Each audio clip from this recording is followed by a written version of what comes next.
Hello, I'm John Gatto, and I travel by the name John Taylor Gatto for reasons I'll explain in a minute.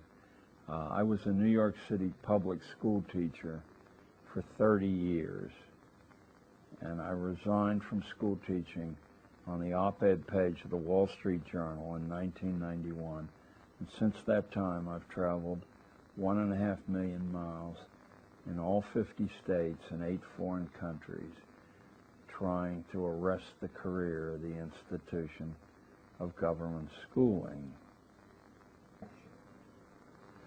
One of the really useful pieces of research that I've engaged in for the past 11 or 12 years is studying the 18 or 20 elite private boarding schools that set the tone for approximately 300 such schools and produce a substantial chunk of our national leadership. I don't think there are many people aware of the fact that in the 2000 presidential election, that 4 of the 6 finalists for the presidency went to one or another of these schools. George Bush went to Andover. John McCain went to Episcopal High. Steve Forbes went to Brooke. And Al Gore, I think Gore went to St. Andrews, but if you let me look at my note, St. Albans in Washington, D.C. These schools only graduate about 1,000 kids a year.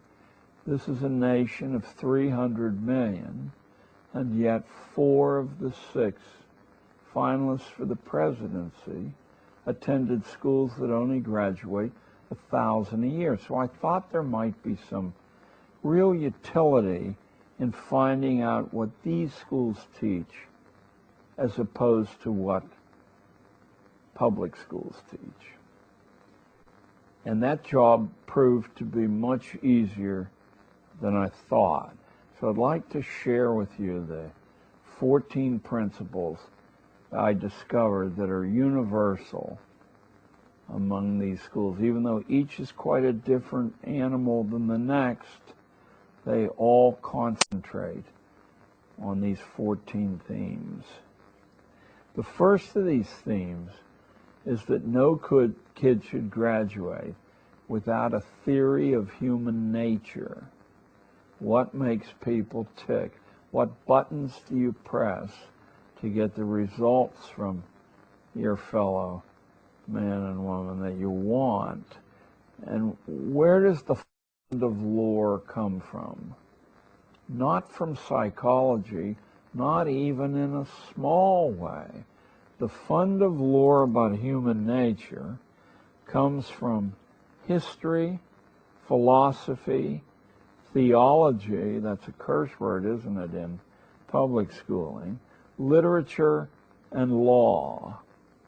These 5 mighty agencies of human history and the human mind have a wealth of information about what human beings are like now, have been like, and probably always will be like. And every kid is expected to have a degree of expertise drawn from these sources.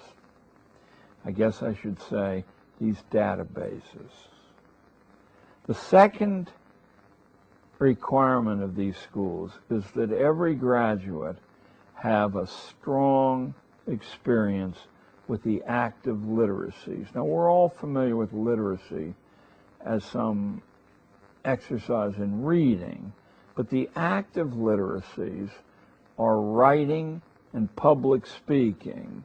No matter how well developed your mind becomes on strong texts, it's useless to convince anyone else of your point of view unless you can write well and you can speak well. I think we've come to this juncture in history believing that that's some God-given gift that only a few people have. I can guarantee you, as a school teacher for 30 years, that both of those skills are extremely easy to teach. To teach public speaking, you simply have to offer regular opportunities to speak before a group of strangers. That could be a group as small as 1, 2, or 3, or it could be an auditorium full of strangers. But the fact that they're not people that you feel comfortable with, I think, is essential. To write well, it requires nothing more than that you write constantly and regularly, every day, preferably. The improvement will occur quite naturally. At that point, you might be able to profitably use some expert intervention, but in the process of reaching competency, intervention is the worst possible thing, simply the practice of doing it. So now we have a theory of human nature and skill in the active literacies. Number 3, among the curriculum themes that unite these elite private boarding schools, is insight into the major institutional forms, like our courts or our corporations or our military, including details of the ideas which drive them. I'll only give you one sample of this so that you can see how seriously government schools fall short of the mark in offering insight into these institutions. We have all heard endlessly in schools of separation of powers, that the governance of the United States is divided into at least 3 compartments, 1 an executive compartment, 1 a legislative compartment, that further divided into 2 compartments of its own, and finally a judicial department. Now, a little bit of reflection should show you what the purpose of that is. Not that we all live in harmony and agree in times of trouble with what to say and do, but exactly the opposite of that. That the only possible way to arrive at an approximation of truth is through argument. The more skillful the argument on all sides, the better for the ultimate resultant of truth. So that people who appear before you in the media and say, in this time of trouble, dissent is not wanted, are truly un-American, because this country was the world's first laboratory of dissent on the part of everybody. That's really what the American dream is largely composed of, the ability to speak your mind in a public forum. So that kind of understanding, which is kept under close wraps in public schooling, is examined minutely in these elite private boarding schools. There are many, many other working engines of our institutions that we're not allowed to understand. I might contradict myself and give you one more. The military, which is quite an expensive institution to maintain, even in times of peace, is always constituted at the fraction of 1 to 1.5% of the entire adult male population. Never heard that before? That was a rule or a principle worked out in Prussian Germany several hundred years ago. Now, your homework is to find out why that fraction, but I'll give you a clue. the prison population of the United States is very close to the military population of the United States, and that fraction, too, was worked out in Prussian Germany about 200 years ago.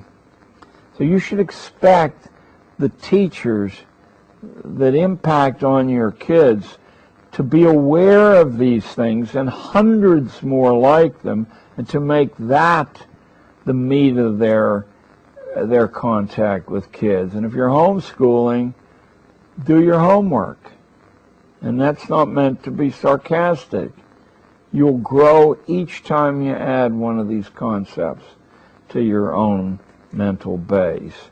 The fourth thing that private schools do, or elite private boarding schools do, that public schools hardly touch, are the repeated exercises in the forms of good manners and politeness, based on the utter truth that politeness and civility is the foundation of all future relationships, all future alliances, access to places that you might want to go there. Now, don't tell me, well, that's just common sense, because any public school I've ever been in, and I've been in hundreds, is a laboratory of rudeness, cruelty, sloppiness, coarseness. The fifth thing that private boarding schools emphasize is independent work. Think again about the possible reasons for that. In public schools as we know them, the teacher is charged with about 80 to 90% of filling the time available, one way or another, and all the choices of the teachers.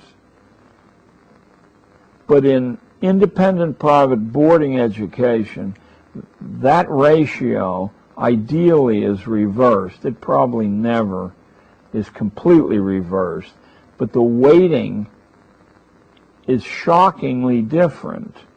The kids do most of the work. They're expected to do most of the work. They're expected to be resourceful enough to use the work of other kids also, not in public school. The sixth principle is that energetic physical sports aren't a luxury or a way to blow off steam, but they're absolutely the only way to confer grace on the human presence. And that grace translates into power, into money later on. I was talking to David yesterday about the perception of George Washington as a very average mind among his own contemporaries, but nobody said that his physical presence was average. Washington, in his diaries, tells us that the two most important things that made him George Washington were deliberately selected.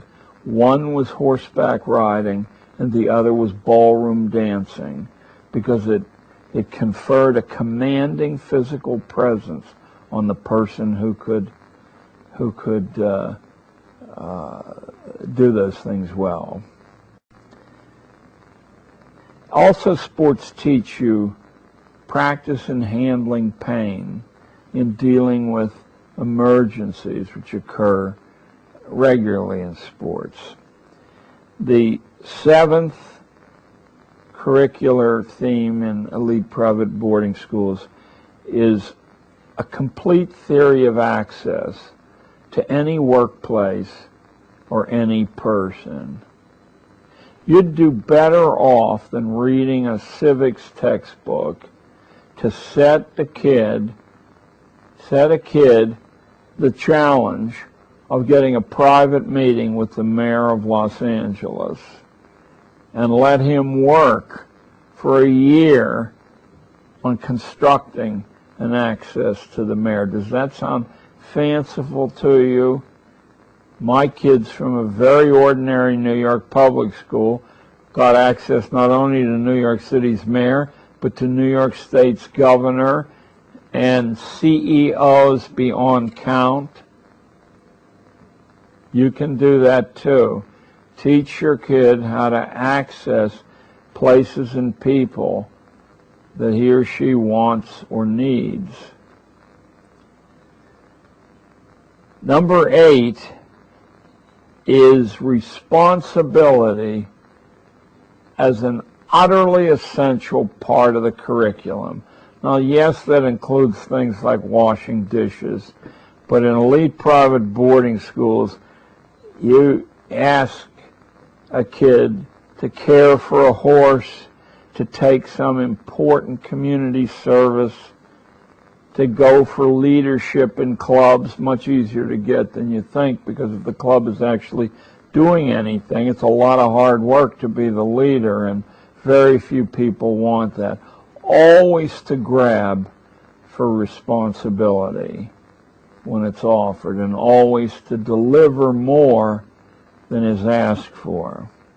Number 9, and this is a long-range, comprehensive thing that needs to be checked regularly, but you don't ever quite get there. It's arrival at a personal code of standards.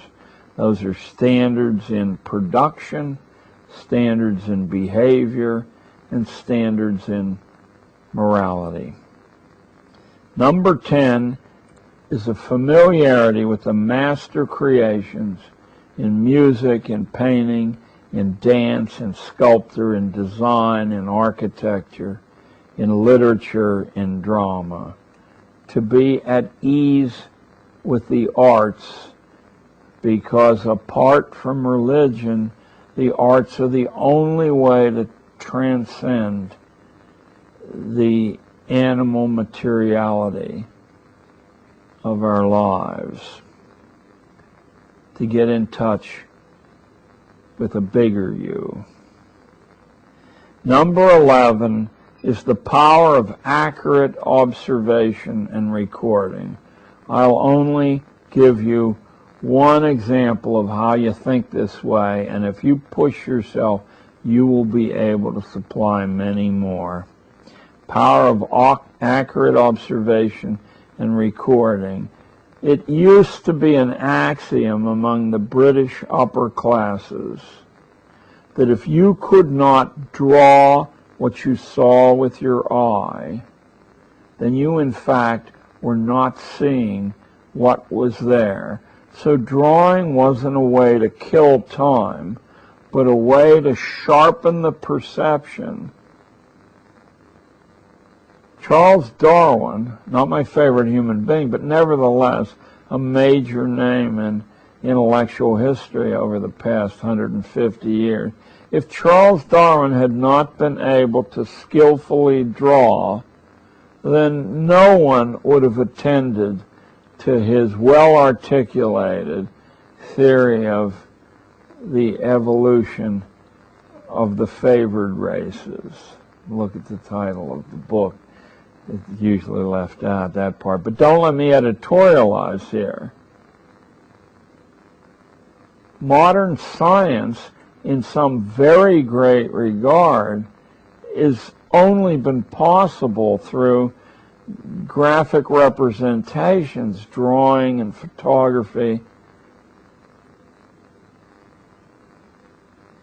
Number 12 is the ability to deal with challenges of all sorts.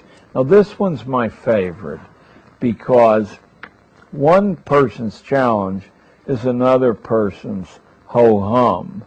To know what will challenge your son or your daughter, you have to know your son or daughter very, very well. If you have a kid who's painfully shy, obviously public presentations are the challenge that the kid needs as a corrective to rather than live the rest of their lives. If your child is a coward. That's a harsh word, but many people are natural cowards. Maybe all of us are natural cowards until we come to see that physical challenges really aren't so bad. And if they hurt, they don't hurt that much. Teach your kid, if he gets knocked down, always to stand back up. If he gets knocked down again, to stand back up again. That would be a challenge.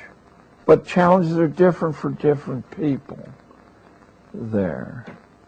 If you're used to eating garbage food at the fast food outlets, I guess it will be a challenge to train your palate to discriminate fresh food and excellence in preparation from a Big Mac. I guess I only picked that one because my wife is a superb cook, and she graduated from the Culinary Institute in Hyde Park. See, Janet, I told you I wouldn't forget you. Number 13, we're coming to the end of this curricular list, is a habit of caution in reasoning to conclusions. Should Iraq be invaded by the most technologically sophisticated military in the history of the planet, and should hundreds of billions of dollars be allotted to that purpose? Well, maybe it should and maybe it shouldn't. But listening to a few government propaganda hours about the similarities between the leader of Iraq and Adolf Hitler is not the way to come to the conclusion, even though it's the way that 80 or 90% of us do. And finally is the constant development and testing of judgment. You make judgments, you discriminate value, and then you follow up. You keep an eye on your predictions to see how far skewed from what actually occurs or how consistent with what transpires things are. Now, this might not be the totality of a great curriculum, but let me tell you from where I sit there, this is well worth considering long and hard as a diet for your own school practice. One of the great anomalies of the teaching business is the disconnect in awareness, or the awareness disconnect between academic endeavor and the world of work, the job market. It's sort of implied that if you acquire a good academic record, that the world will take care of you later on, which I think is a very questionable assertion. Nevertheless, even if it were not a questionable assertion, I think you'll find what I'm going to say next interesting. I wrote to the U.S. Bureau of Labor Statistics, and I had read that they do projections about what jobs will be commonest in the economy of a decade ahead. And I asked for the latest one of those. I said, well, what will be the most abundant jobs in the United States? And the list I got back will supply, I think, surprise you quite as much as it surprised me. The single commonest occupation in the United States will be retail salesperson, a clerk in a store. Now, quick, go over the 12 years of schooling that you probably had. Maybe add to it the 4 or 6 years of college you tacked on top of that. and tell me exactly what part of that experience is relevant to being a retail salesperson. Was your trigonometry or geometry or calculus, is that relevant? How about your memorizing the periodic table of elements? Is that Mendeleev, David? Okay, the number 2 job in the United States will be registered nurse, which is kind of interesting. I've always felt in my own life that the nurse was far more important a part of the medical team than the doctors I encountered, present company accepted there. But once again, if you try to find a fit between the diet, the scholastic diet, and what's required of a nurse, there's a bit of a disconnect. The third most important job in the United States will be cashier. I don't need to comment on that. Number 4 is general office clerk, which speaks for itself. Number 5 is a job that's always intrigued me. I wish I had gone for it. It's truck driver. But once again, it's hard for me to see what the 12 years invested and the enormous amount of money represented by that 12 years. In New York State, it's about $11,000 a kid. I believe it's higher than that in California, but it's certainly the equivalent, times 12. If we took that sum and invested it in kindergarten in the kid's name and some canny investments, maybe real estate, which has been a great investment, I think maybe when after 12 years that could be spent fishing or panning for gold, we could hand the kid $1 million or so and say, now go get yourself an education somewhere. There's a gigantic part of the gross national product invested in this form of training. There has to be some reasonable theory of applicability to the functions that the national economy requires. The 6th most common job in the United States will be managers. The 7th, janitors, cleaners, and domestic servants. The 8th, nurses' aides, orderlies, and general attendants, ward attendants. The 9th, food counter and related workers. Notice we're not talking about chefs. We're talking about food counter workers. And 10th is the honorable profession that acting could not survive without: wait persons. I would prefer to say waiters and waitresses. Now, when you look at that as the projected economy, is it any wonder that schools don't bother to teach writing or public speaking or higher order abstraction or any of a range of what would seem to be wonderfully useful things to learn or interesting things to learn? Because we don't want to upset the apple cart with our waiters and food counter workers or our truck drivers and cashiers. This is the reality of the economy we have. It's true that if you live in some protected enclaves in the United States, it doesn't seem to be the reality.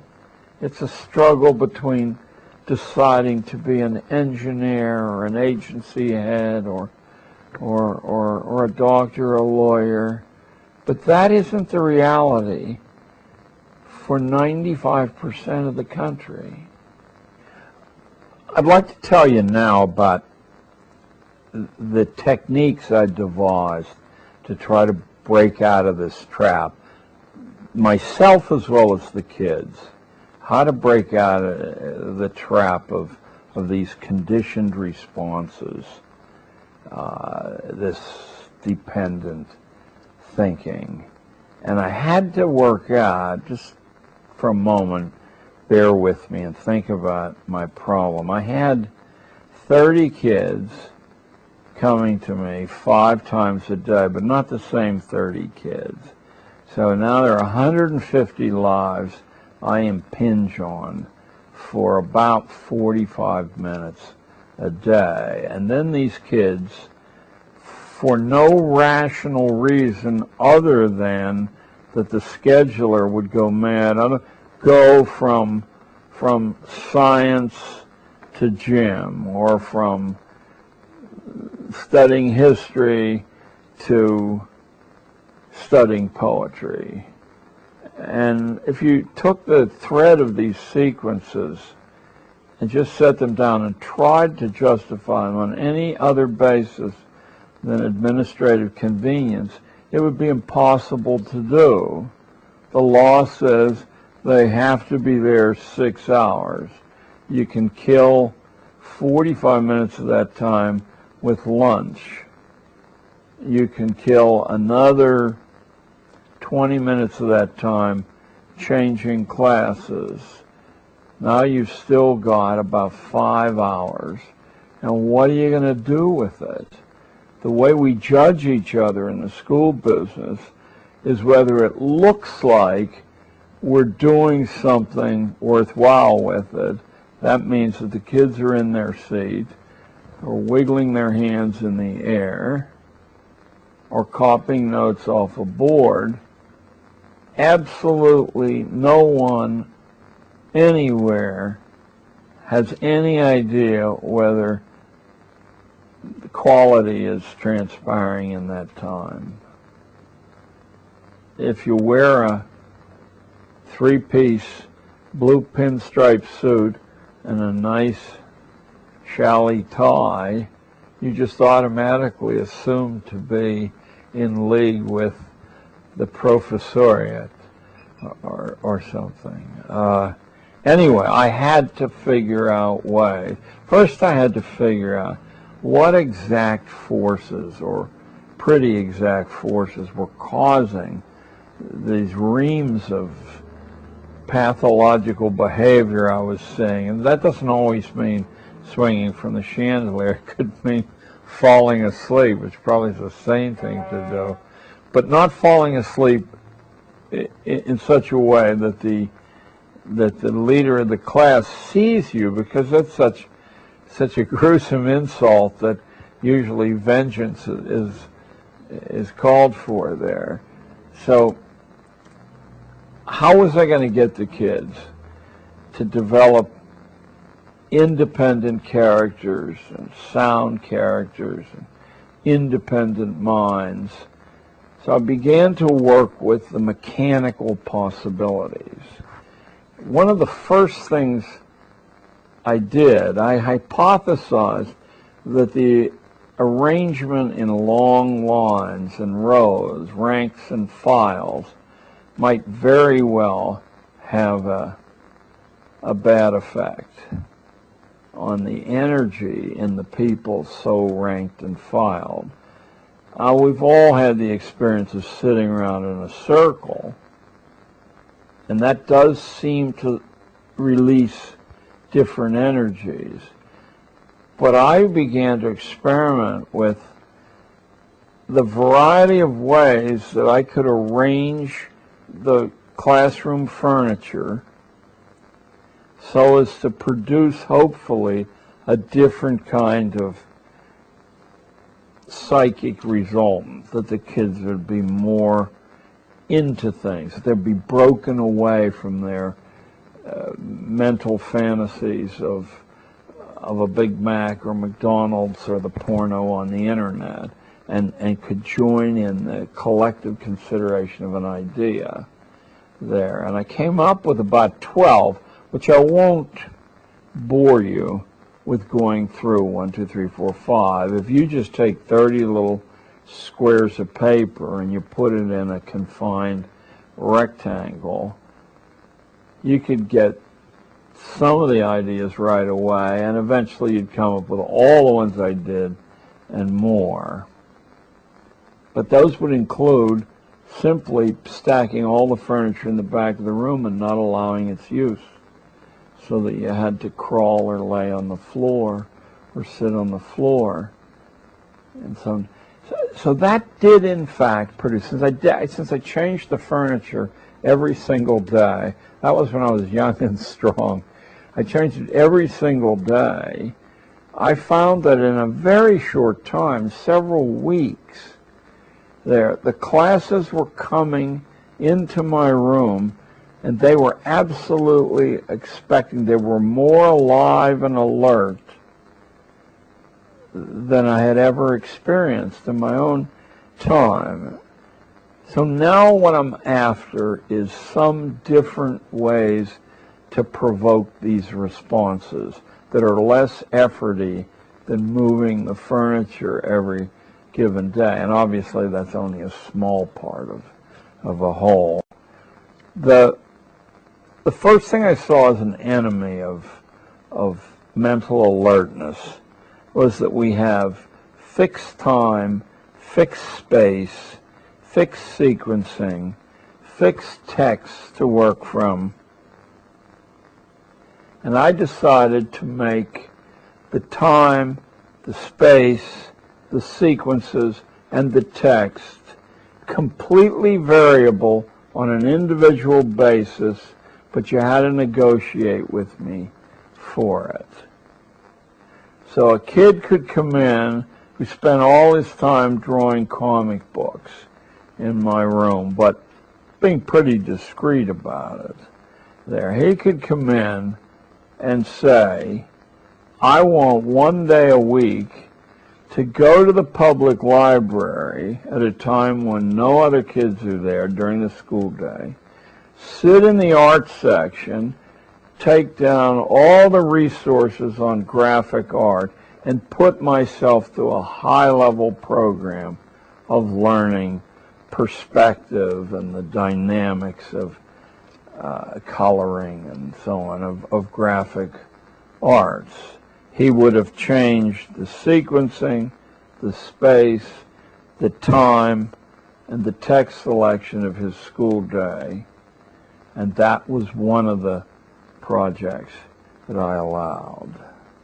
I had a standing offer that anyone who wanted to, who was deeply engaged in a piece of work in my room, that I would find space for them, if they chose, to continue on that work until it was finished or until they were much further along, rather than being picked up at the sound of a bell and dropped in a gym class or an art class or a science class or any other class at all, that they could finish what they started. So that was one of the methods that, with great success and a lot of political maneuvering, that I introduced into my classes. Another thing that I inserted about midway in my teaching career is that I would create a project, but I would disperse my kids anywhere in New York City that they chose to go in order to complete that project. If you're a fan of Peter Drucker's management books, this would be Drucker's invention of managing by objectives.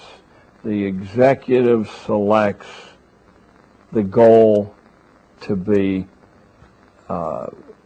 approached and reached, but he does not survey any of the methods at all. He simply says, today we're here, tomorrow we want to be there, get there any way that you can. So some of those things, to give you some examples, one that was outrageously successful was recall that my kids were 13 years old, and I said, in 5 years, which is 1,825 days, some of you go off to college, and some of you go off to a job, but all of you are going to have to find a place to live unless you want to hang out at home, which not many of you will want to do. So you're going to get an empty space, and you're going to have to convert it very quickly, all by yourself with no prior experience, into some reasonable approximation of a home so that you won't be ashamed to have friends in or a girlfriend over for dinner or whatever. So what you need to do is not only find out what the objects required for that are, the functional ones, and then the ones that you would add to realize your personality, but you're going to have to find out approximately what their prices are going to be. Then you're going to total the amount of that, and you're going to find yourself facing a whopping bill that very few of you could conceivably hope to reach. But rather than me telling you what it is, go anywhere in New York City, I'm going to give you a 2.5-room apartment, and you'll be lucky in New York City to get a 2.5-room apartment. You're probably talking, at the cheapest, $1,500 a month rent, and probably more like $2,000 a month rent. Well, that's $24,000 a year.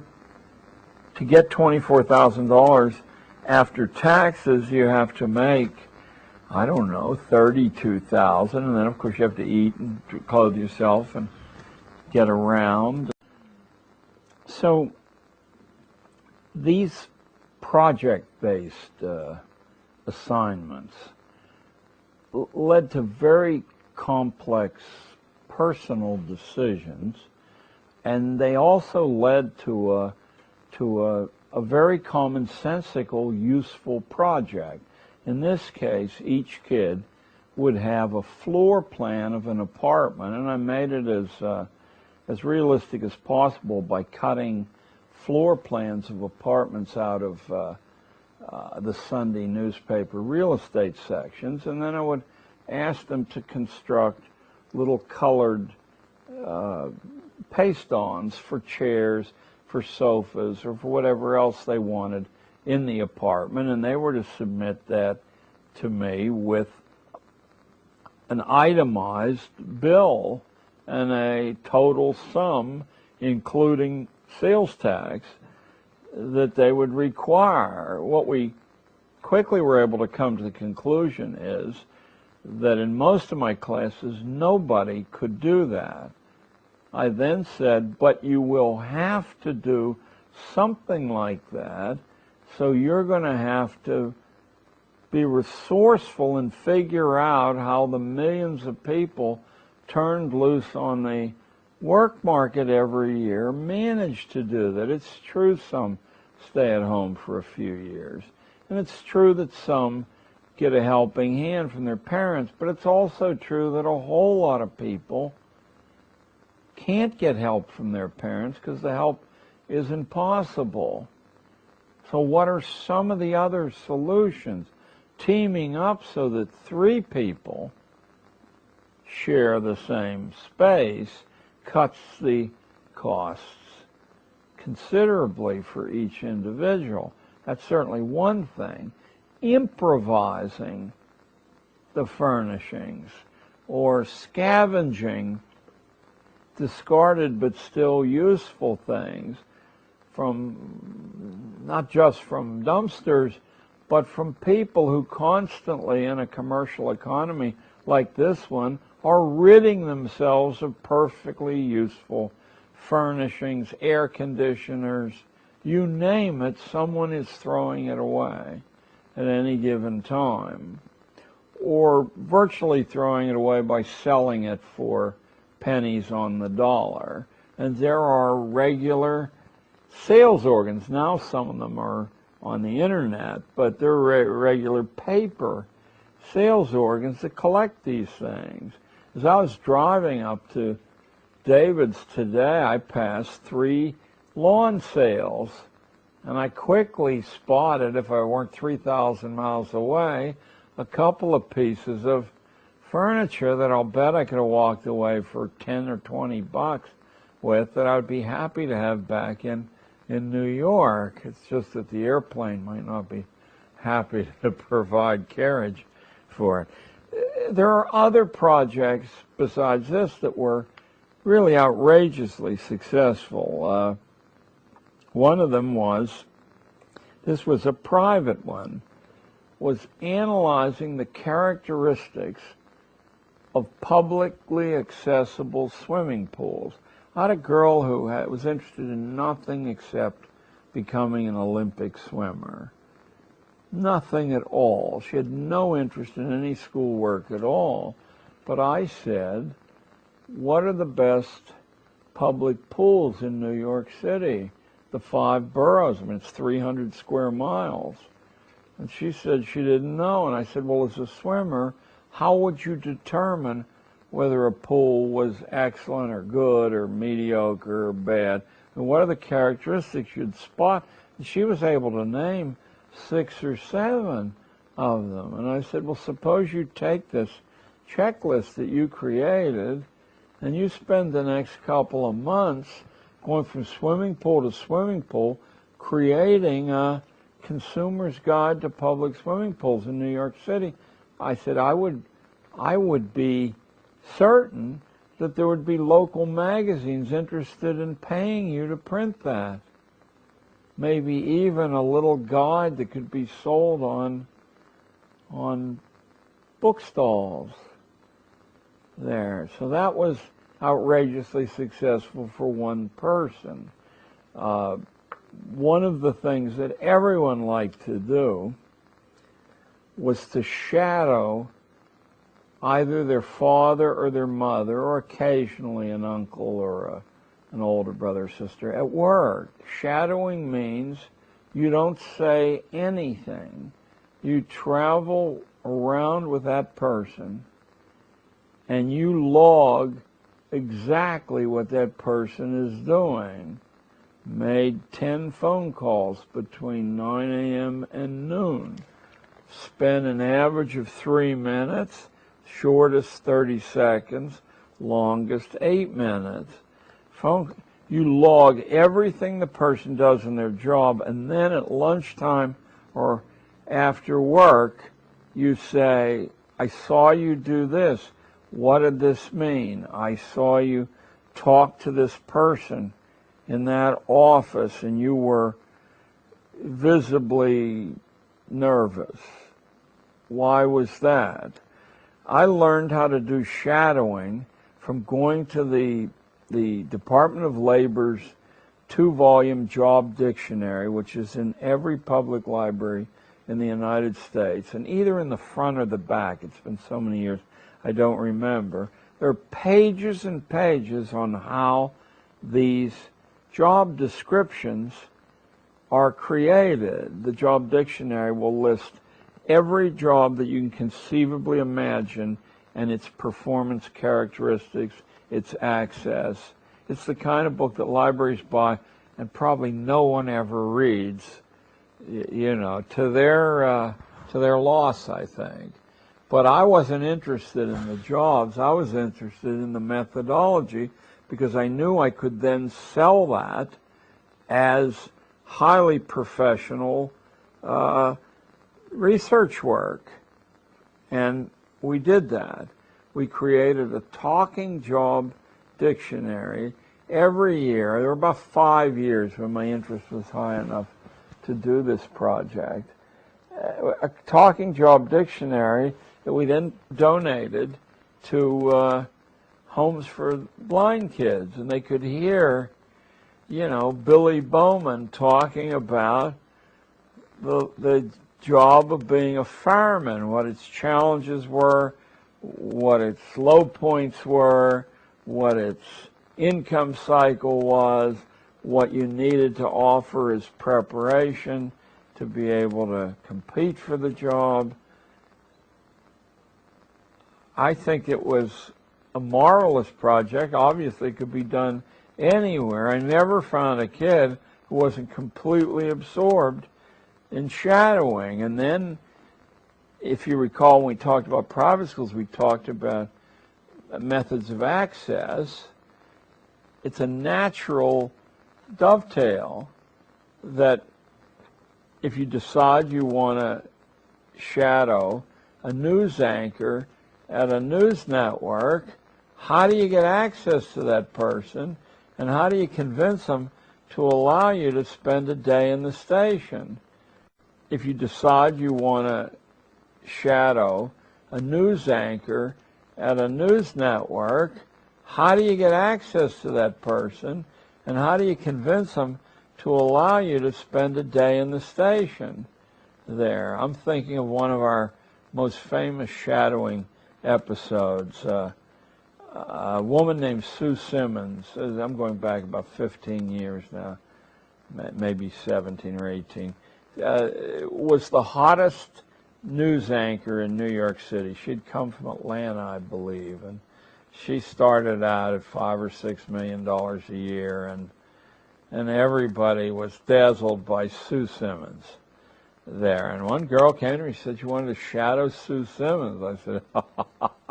I said, boy, there's a tough one, because if you write the network, Sue Simmons will never see the letter. You get a form letter back saying, we'd love to help you, but it's impossible given the blah, blah, blah. On the other hand, I said, if you can penetrate her personal security, if you can find out where she lives and make a personal appeal and offer her a quid pro quo, something for something, I said, you have a chance that she just might do this for you. Now, you can tell, I think, from my manner that, in fact, she succeeded, but not the intermediary steps, which took 3 months of hounding that poor woman and baking brownies for her and leaving notes at her building every other day, until finally Sue must have thought the easiest way to defend myself against this girl is simply to do it. And when it happened, I said to the girl, now you've got to make good on the quid pro quo. I told the girl if she took a still camera and she took slides of the newsroom and a day with Sue Simmons in the newsroom, and then she made a tape recording text that would coordinate with the slides. The duplicating slides is very cheap. In those days, it was, I think, a dime a slide. So if it took a 36 image roll of 35 millimeter film for $3.50, we could get a dupe set of the slides, and then a cassette tape was $1, and you could donate a day with Sue Simmons to every school in the school district. There were 20 of them, so your total expenditure on that thing is about $100. And what you've done is give each of the schools in the district the chance to have a day with Sue Simmons to see the inside workings of the NBC newsroom. And you could also write a couple of pages on how you got access to this opportunity. Sue Simmons' name would be bandied about the Upper West Side of Manhattan, which is the media bedroom for the television industry. She could only come out of it smelling like roses if she had helped a 13-year-old public school kid. I have no doubt that some newspaper or other would have done a little feature article on it. So there'd have been a real quid pro quo here. And indeed, all those things happen. But it gives your life a kind of a treasure hunt aspect. It's amazingly exhilarating. You're constantly looking at the world you live in and saying, how could I create a way for a kid to penetrate that reality and produce a worthwhile project that would have interest beyond his or her own life and might really resonate down the years? So that's one of the things I did. Field curriculum, I called that. I realized that the lack of responsibility in these kids' lives was leading to a lot of the pathologies that I saw. Not to be useful is to be useless. That's not just a play on words. It's true. You either have a function or you don't. You either have a function that's real, or you have a phony function, copying notes off a blackboard, or pretending that embedding yourself in this institution for 12 years is the only and best way you can develop your mind. That's nonsense, and we all know that. So I looked for ways to bring this about. The next thing and the way I discovered was apprenticeships. I rediscovered the wheel, what had been the staple of Western education, and probably Eastern too, for that matter, for millennia, apprenticing yourself to somebody who knows how to do something. Now, certainly I didn't have the power or the inclination to assign a kid for a year, but to assign a kid 1 day a week for a year, which adds up to 40 days out of the school year, or 8 school weeks, I thought was a fair exchange. And for those kids who were too emotionally inadequate to do that, I conceived of the 1, 2, or 3 day apprenticeship, where someone would take the kid in and let the kid see what the nature of that, whatever that business or specialty was, and explain to the kid how decisions were made in exchange for some service. I would tell the kids, if you just take and go away, you're not only a nasty human being there, this really won't stick with you. You always have to come to somebody with a quid pro quo in mind and say, if you'll do this for me, I'll do this for you. And of course, kids will always say to you, kids can't do anything. But in fact, there are many things they can do, among which I'd say the principal value is just to ask penetrating questions of an older person. Because all of us like to lay our lives out in the air so that other people can live schematically what we went through. Everyone loves to do that. It defines us. The next thing I did, but only for a few kids, maybe 5 a year, because it's much more difficult than an apprenticeship. You'll find that getting a short-term apprenticeship is very, very easy to do, much easier than you imagine. But getting a mentorship where there's like a family exchange, like someone steps in as a godfather or something, and for regular times each week, there's a intense personal relationship. These are much, much harder because the person committing to them will be aware that this isn't just something I can do with my left hand. Like to get an apprenticeship with an auto mechanic, basically it's just to let the kid lean over the hood and see all these wonderful things being manipulated, and then the guy says, and this is this, and then you go on. But to open yourself the way a mentorship but it's worth trying, because those are transformational experiences. Then we did whole class projects. I said, what could 30 kids or 150 kids in some cases, what could they accomplish in 1 or 2 or 3 days that would make a permanent change or a visible change for the better in the life of this city? Notice here what we're really talking about is a sine qua non of citizenship. You have to take an active role in the community. That's what defines a citizen. So some of those were turning vacant lots into gardens. That's an old classic and it never wears out.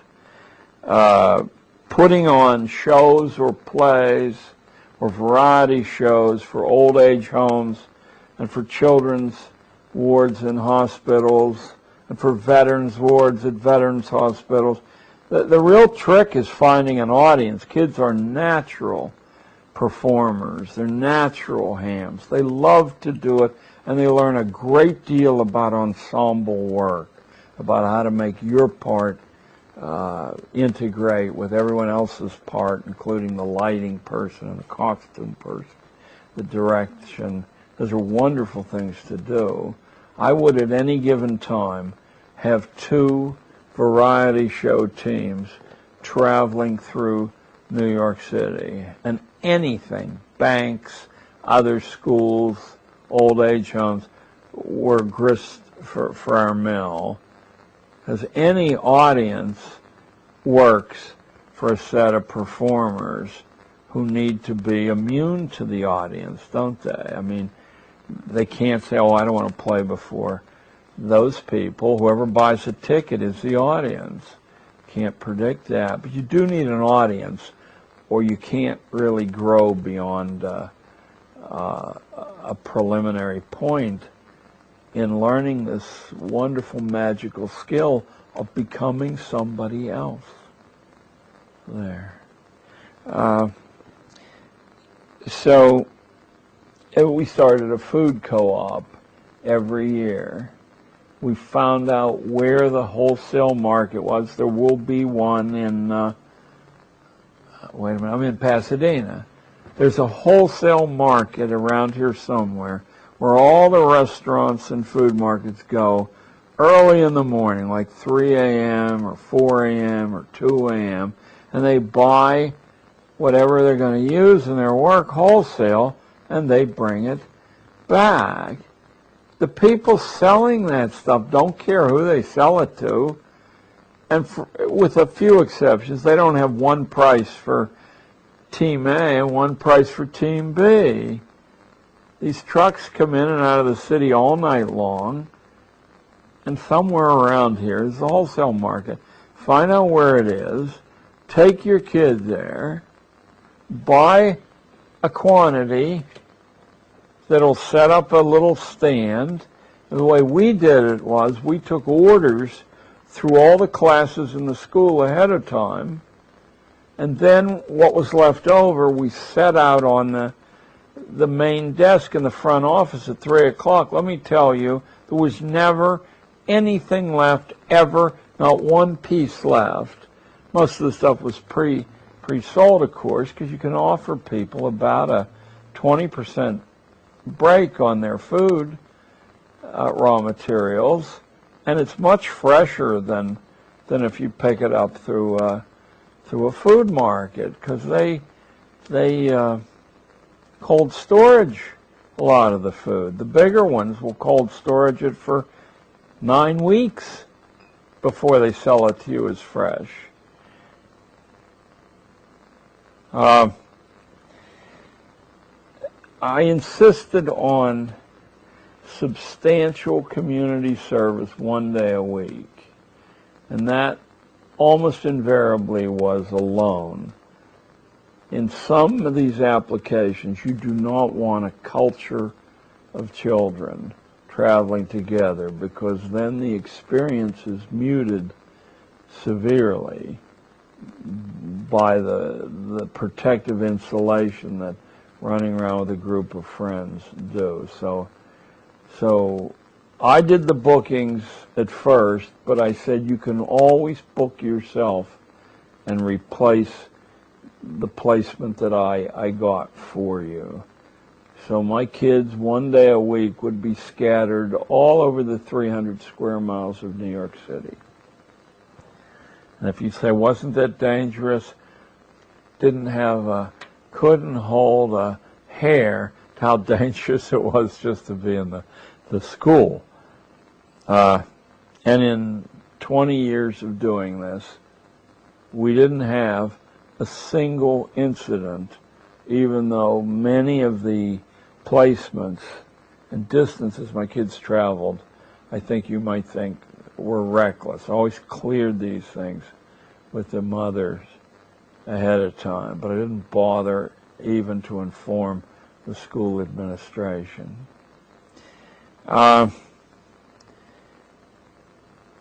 Parent partnerships on school time.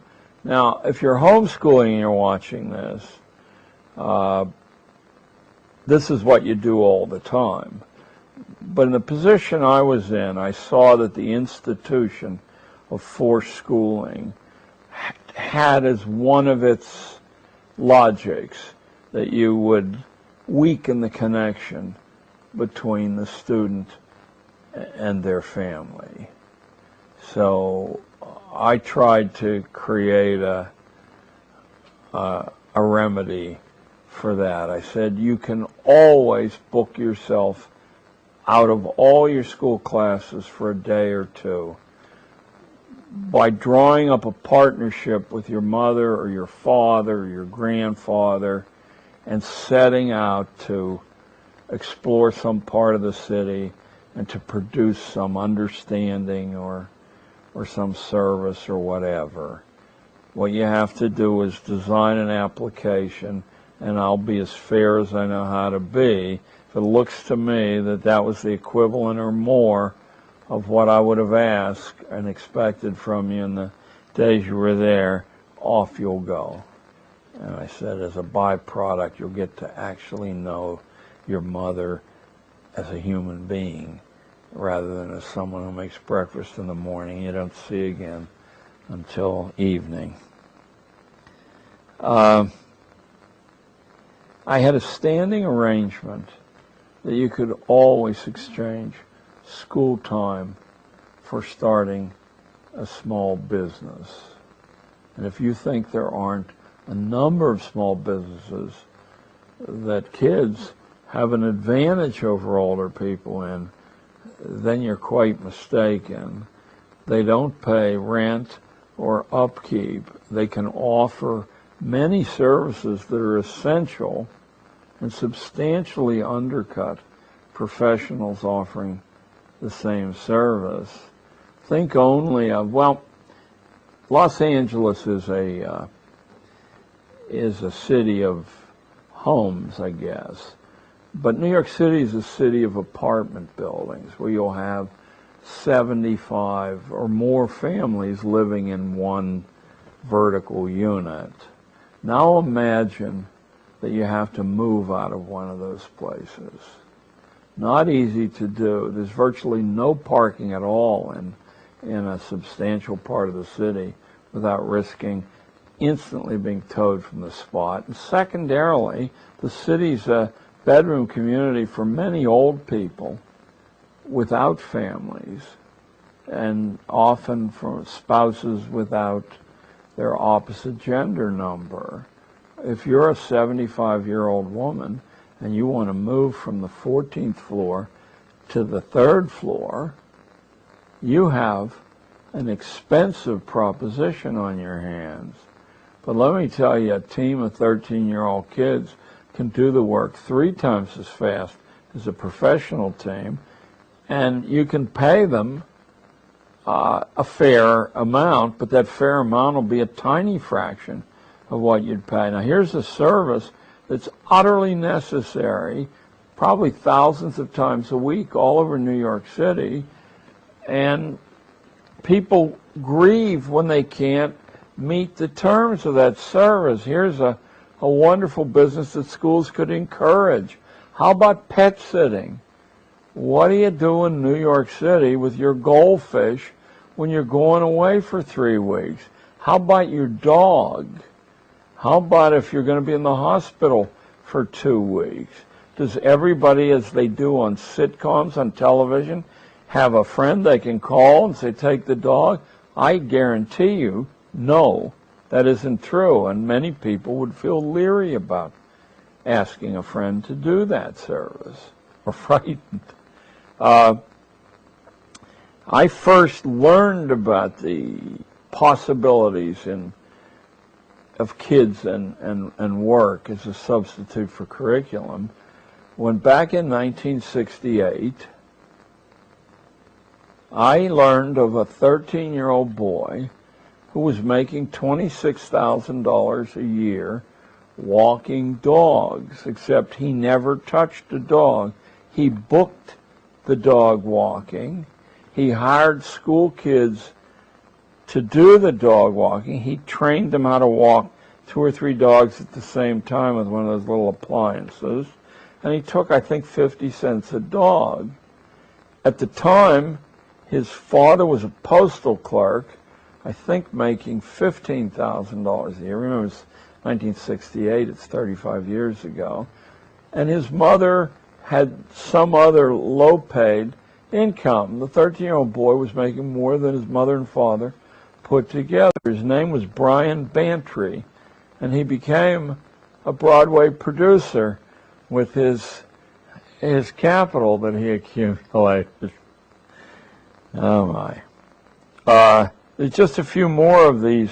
These are a menu of methods that can be substituted for standard academic curriculum, but most of which, in fact, the standard academic curriculum can sit right on top of.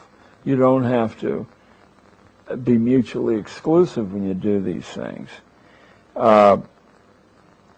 Experiences with solitude.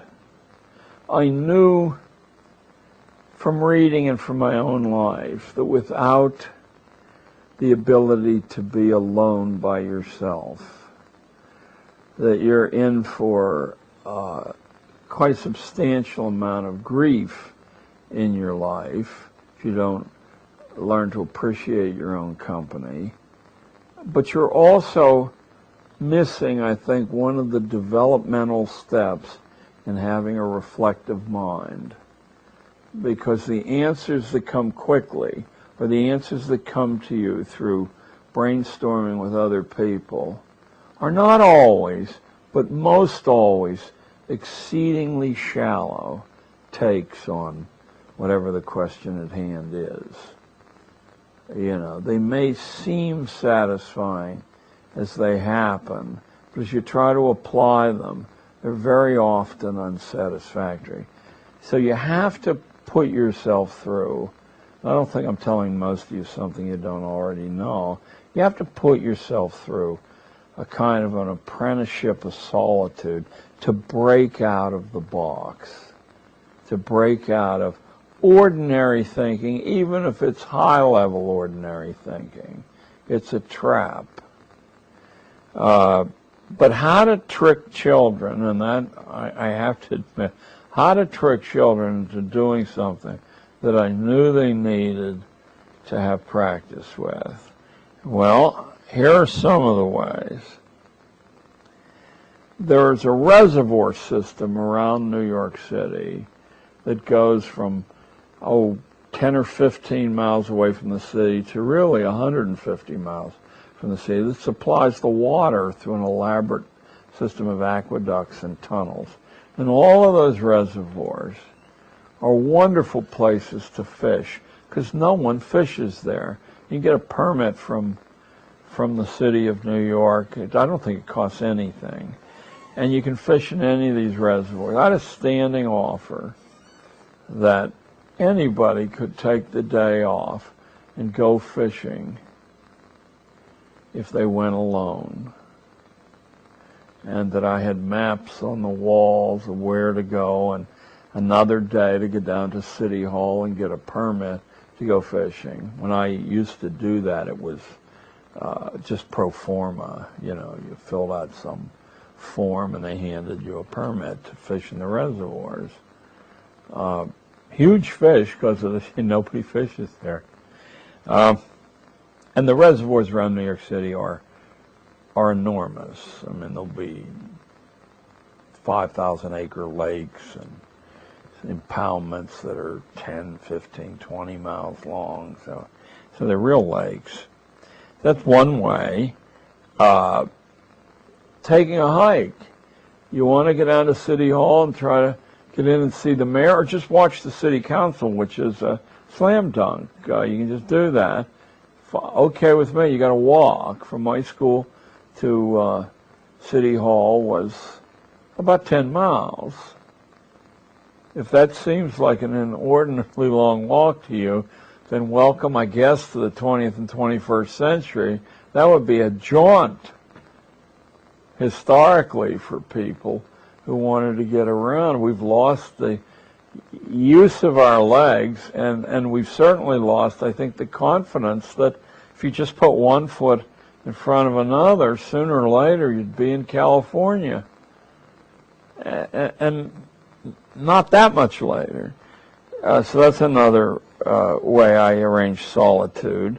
You could always go anywhere in the city and map a future place that someone might want to visit. You could go to the court area and map the location of the courts and the entrances and so on. Or you could go up to Columbia University and create a map of that campus that a kid could use with a little bit of acting ability to just walk on and live as a college student.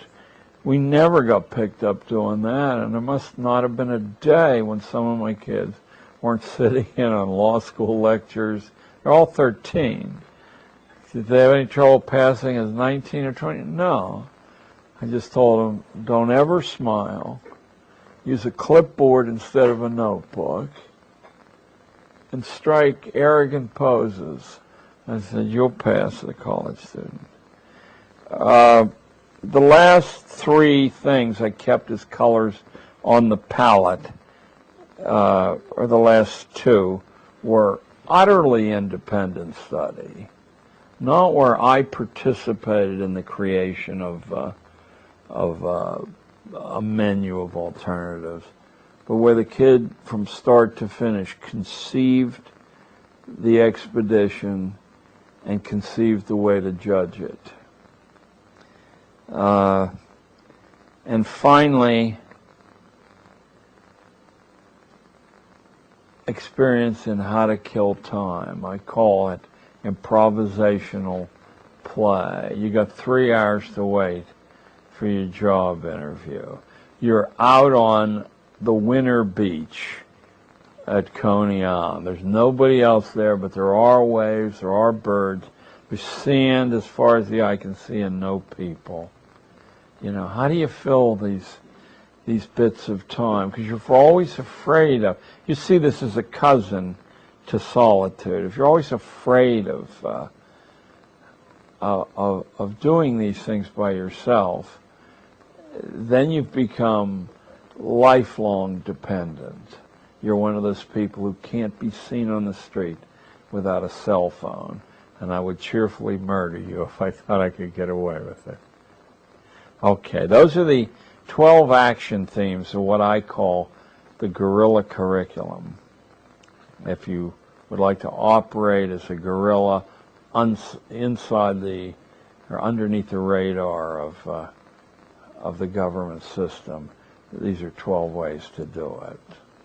Over the 11 years since I retired from school teaching, we're into the 12th, I had to find a way to distill the lessons that 30 years of classroom school teaching taught me. And for want of something better to do, I began writing books and going on an endless lecture tour, which has really taken me around the world, but it's taken me into every corner of the United States. The books that I've written during that time are all still in print, and they're available at my website, which I believe I told you was my name with the 3 W's and .com, or they're actually available from Barnes & Noble, but I'll sign them if you order them from the website. I'm going to show you in order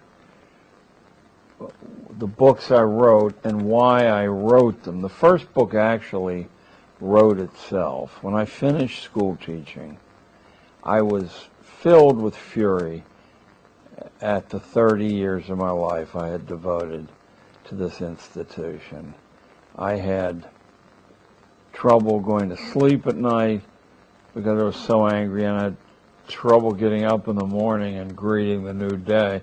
I woke up angry and I went to bed angry at night. So I thought I'd discharge some of this anger by trying to catch lightning in a bottle, trying to make the experience of 30 years fit into an essay called The Psychopathic School, in which I described the pathologies I thought grew out of this kind of confinement experience.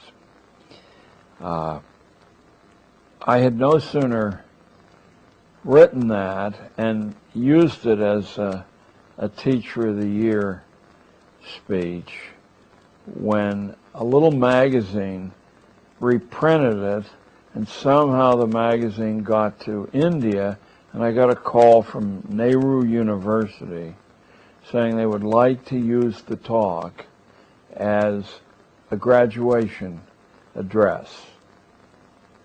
And furthermore, they'd like to publish the talk as a little book, a chapbook, but that it was kind of skimpy to fill a whole book. Did I have a few other essays that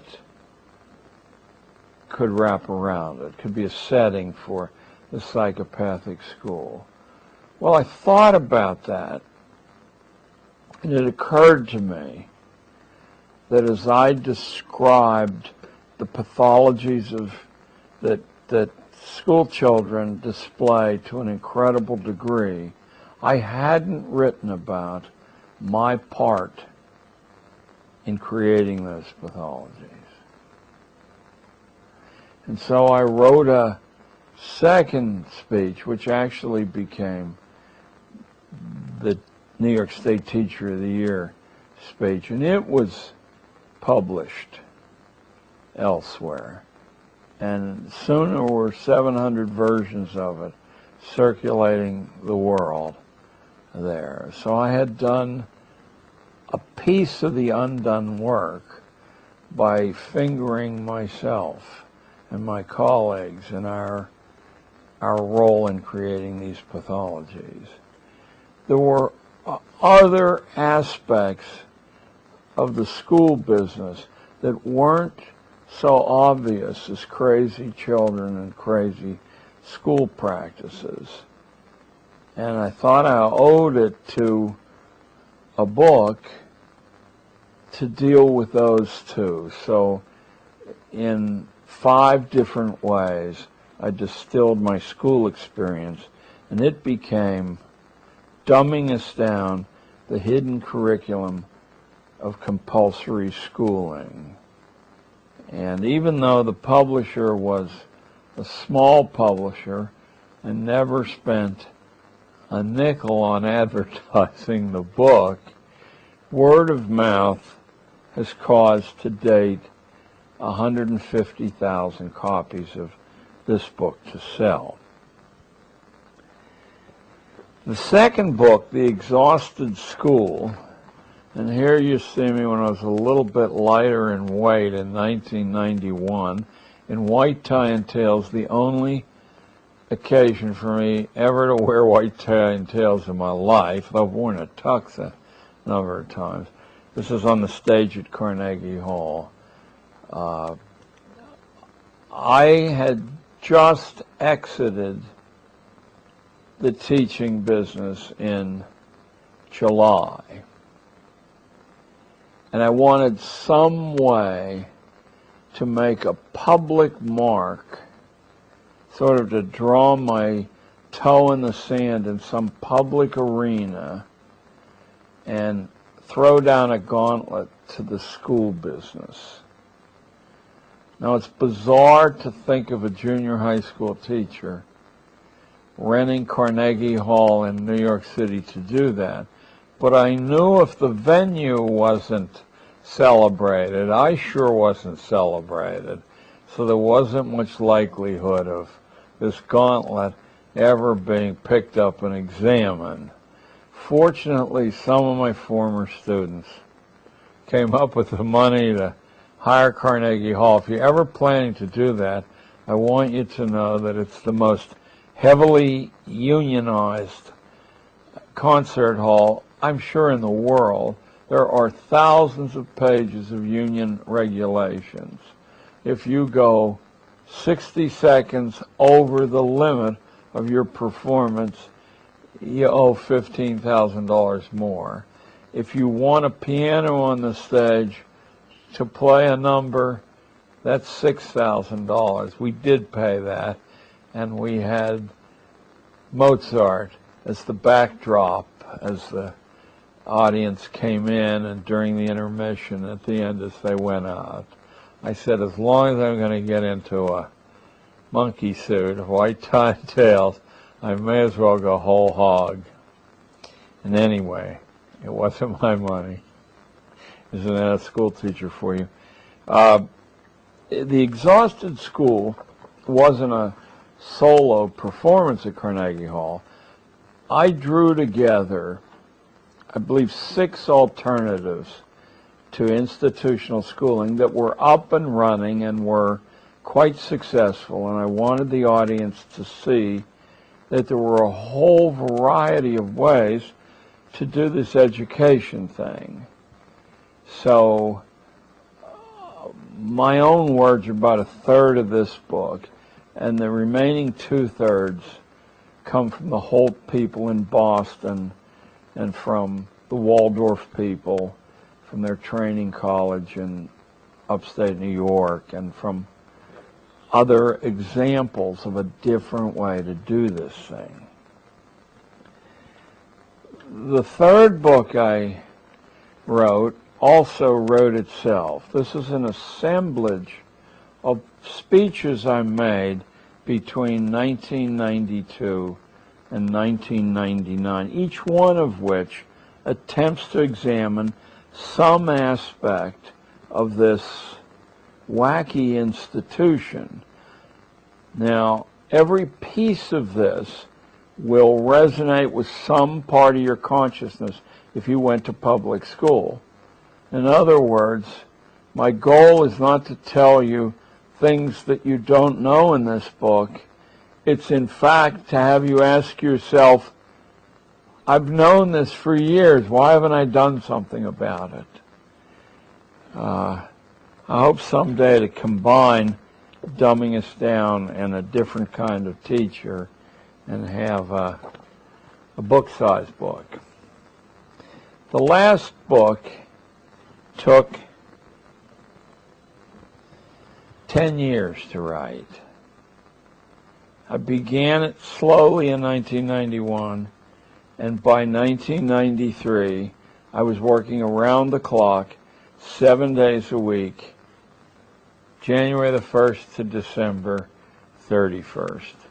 It was the principal activity of my life, the underground history of American education, which is 310,000 words long, and in fact at one time was 600,000 words long. When I looked at this pile of typescript pages, I said, nobody is going to work their way through this book.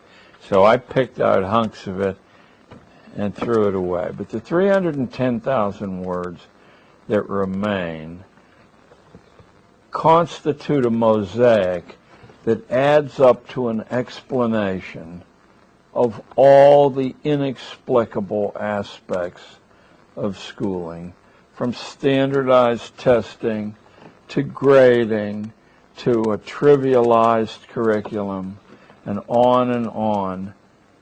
I worked 10 years of digging, at least 2,500 books, read many, many, many hundreds of interviews, lots of reflection. It's a full-time job of 10 years. And oddly enough, I'm still working at it. The next edition should be out in 60 days. It probably will have the same cover, even though I've purchased different cover art.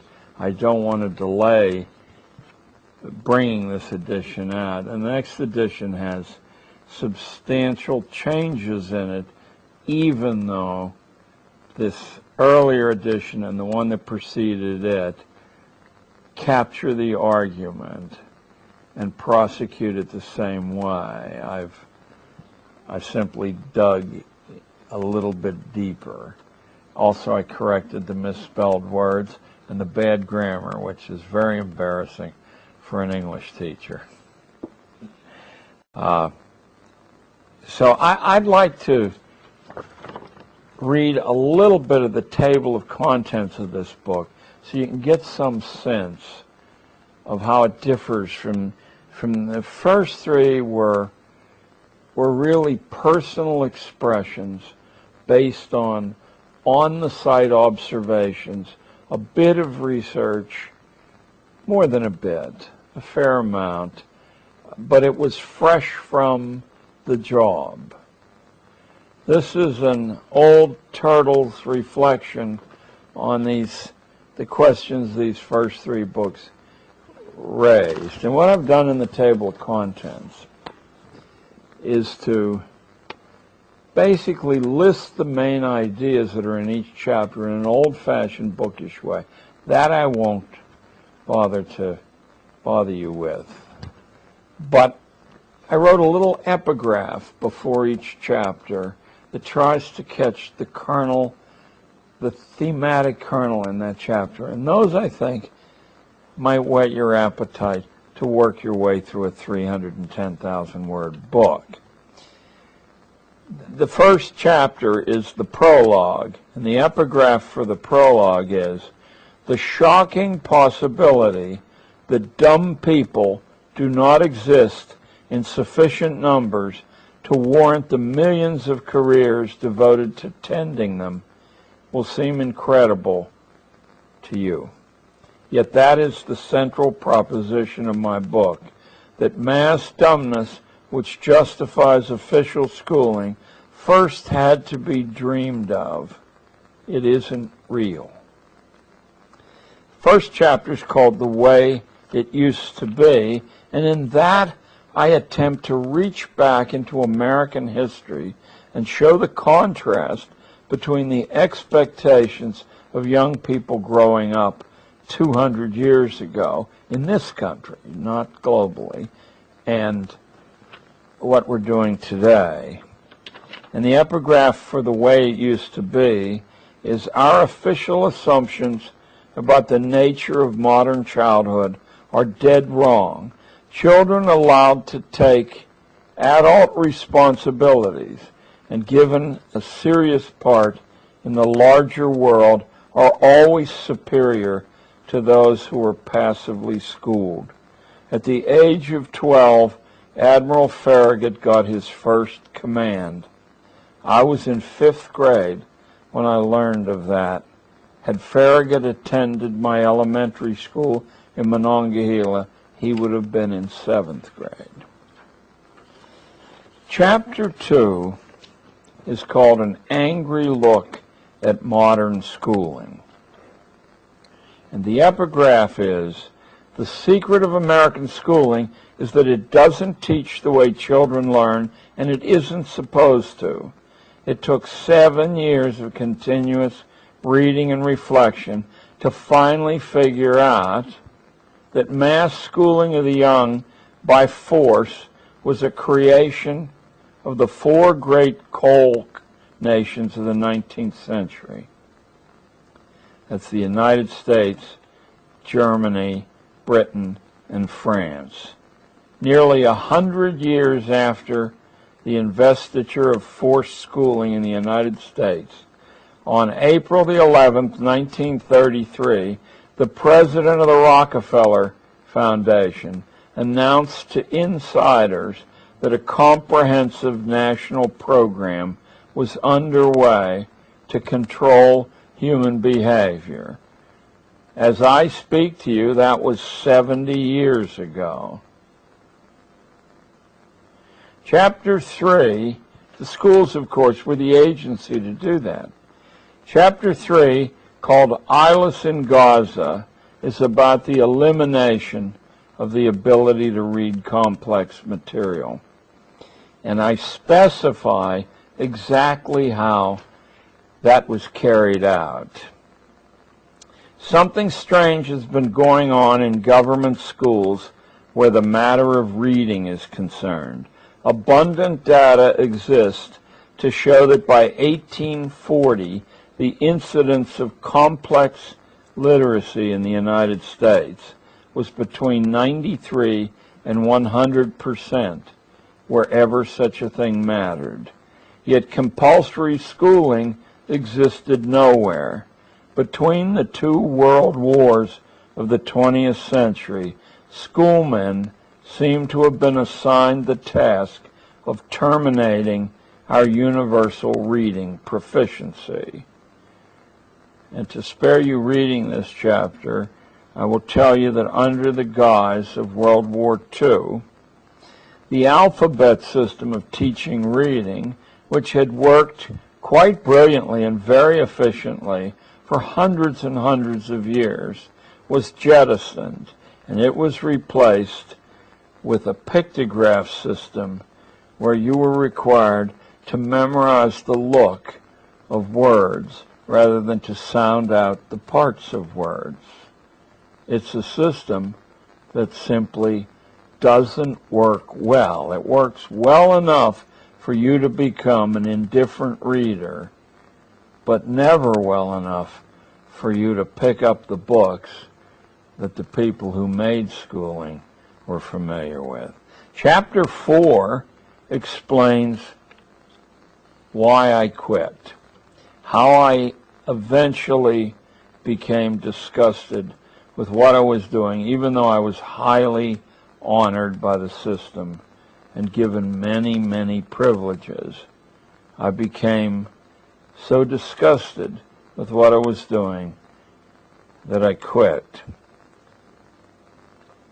I lived through the great transformation of the 1960s and watched schools turn from reasonably useful places into laboratories of state experimentation upon children, centers of scientific pornography masquerading as pedagogical science.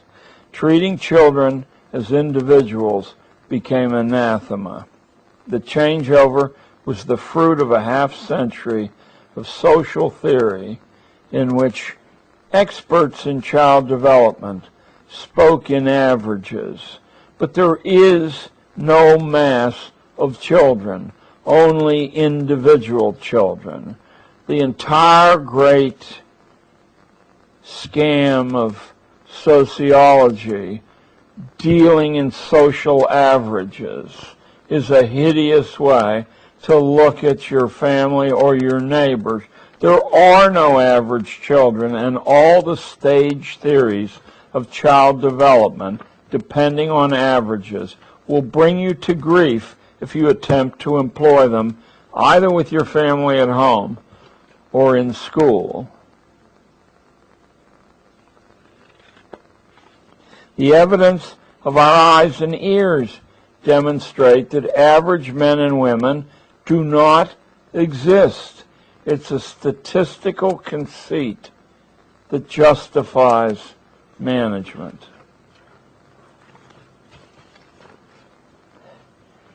In chapter 5, which is the second part of the book, I try to discover and uncover the foundations of schooling, and also the kind of human temperament that would lead to this fashion of an institution. This chapter is called True Believers in the Unspeakable Chautauqua. I took the locution True Believers from a book by Eric Hoffer, the San Francisco longshoreman who had a vogue in the national eye of about 5 years, in I believe the early 1960s. He wrote these very slim, highly intellectual, and quite freshly thought considerations of American national life. And his last book, and probably his most famous, which has been continuously in print for the last 40 years, is The True Believer. The expression actually comes from St. Augustine in a book about war, I believe. From start to finish, school as we know it is a tale of true believers and how they took the children to a land far away. All of us have a tiny element of true believer in our makeup. You have only to reflect on some of your own wild inner urges and see the lunatic gleam that comes into your own eye on those occasions to begin to understand what happens when obedience to those kinds of impulse are made a permanent condition of management. Chapter 6 goes even deeper into this true belief phenomenon and examines the utopian impulse as it occurred globally, but as it particularly occurred in the United States. In the middle of the 19th century, we had well in excess of 1,000 utopian colonies all over the United States. And just for pure pleasure, I'd urge you to pick up one of the many books available that deal with the different sorts of utopian community, because the experimentation on human nature that was undertaken in those communities was borrowed, it was abstracted and utilized by government agencies. The lure of utopia. Presumably humane utopian interventions, like compulsion schooling, which is supposed, after all, to be for the good of children, aren't always the blessing they appear to be. For instance, the invention of the safety lamp saved thousands of coal miners from gruesome death, but it wasted many more lives than it ever rescued, because without that invention, the coal industry would have always remained a peripheral business. They would scrape the surface and leave the rest of it alone. The safety lamp allowed the subterranean depths of the earth to be dug out in little narrow tunnels, and the miner to be relatively safer in those tunnels than he would have been, but if he hadn't have been able to see in those tunnels, he never would have gone into them in the first place. The lamp alone allowed the coal industry to grow rapidly, exposing miners to mortal danger from which there is no good protection. In the year 2000, after an era of safety lamps and other scientific progress, 6,000 miners were lost to cave-ins and explosions in Russia alone. That's twice the death toll of the World Trade Center disaster in New York. What Sir Humphrey Davy, the inventor, accomplished with his lamp was a great gift, but not to coal miners. It was a great gift to coal producers. Chapter 7 tracks the kind of schooling that you and I are familiar with right back to its original production center, which was the militaristic state of Prussia in northern Germany. And from Prussia, delegations from all over the world, east and west, came to see the Prussian miracle, where a small, poor country could produce profitable factories, and in particular, a very well-disciplined and formidable army, simply by passing its young citizenry through forced schooling. And from Prussia, Horace Mann returned to the United States, and Japanese investigators returned to Japan, and they installed the Prussian system where it would do the most good from the managerial point of view. In 1935, at the University of Chicago's experimental school, this is the epigraph for Chapter 7, The Prussian Connection. In 1935, at the University of Chicago's experimental school, where John Dewey had once held sway and made his reputation, the head of the social science department published an inspirational textbook called The Life and Work of the Citizen. In its pre-publication edition, and this is the one I'm talking about, because if you get the publication edition, what I'm going to tell you about will have been muted. The title page clearly shows 4 interlocked hands interconnected to form a swastika. And the markings throughout the book for the chapter divisions and also for inter-chapter divisions are done with the fascist emblem, the bundle of sticks held by an eagle.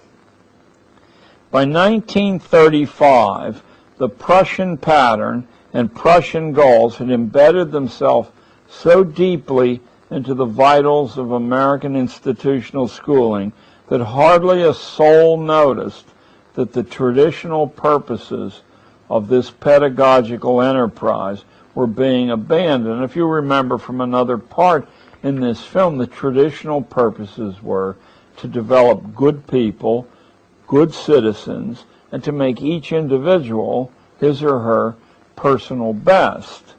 Those were replaced by a 4th purpose that comes to us directly from Prussia, and that is that school would be an assistant to the economy and to the government, and therefore school children should be looked upon as human resources, not as individual spirits. I'm sure that to no one watching this will the term human resources not be familiar. That was the Prussian outlook on people.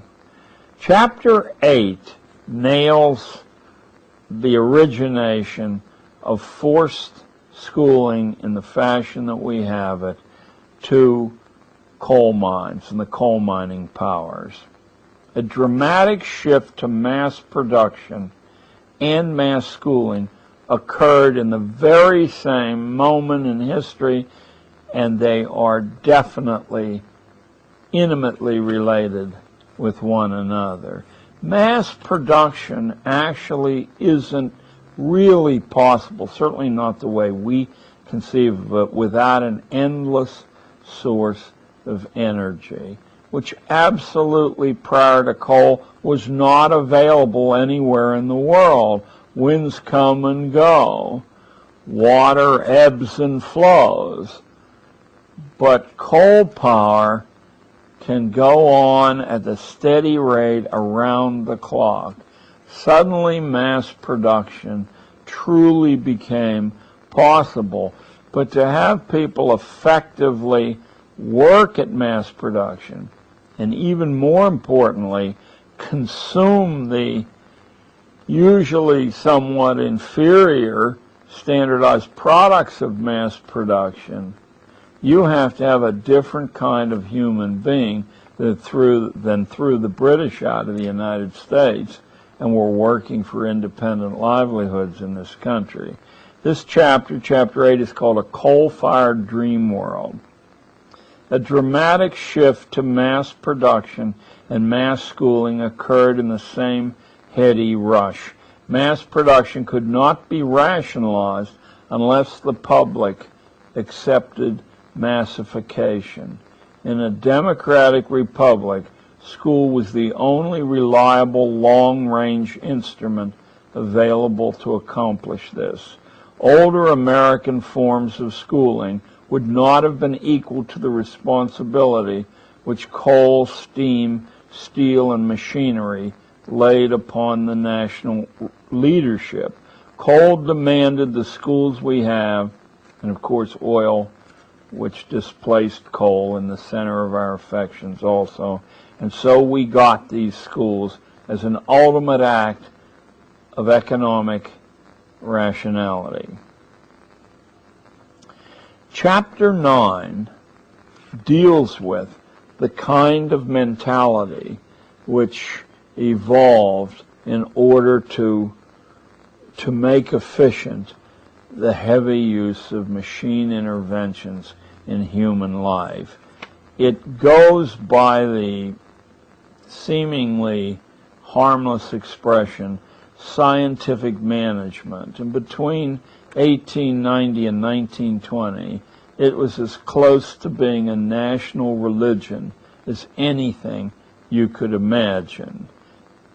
Time and motion studies, which we have with us today, that determine that if a woman keeps her elbow at this angle rather than this angle, she will produce 20% less assembled pieces on the production line, is just one of the hundreds and hundreds of relics of the scientific management period we have with us.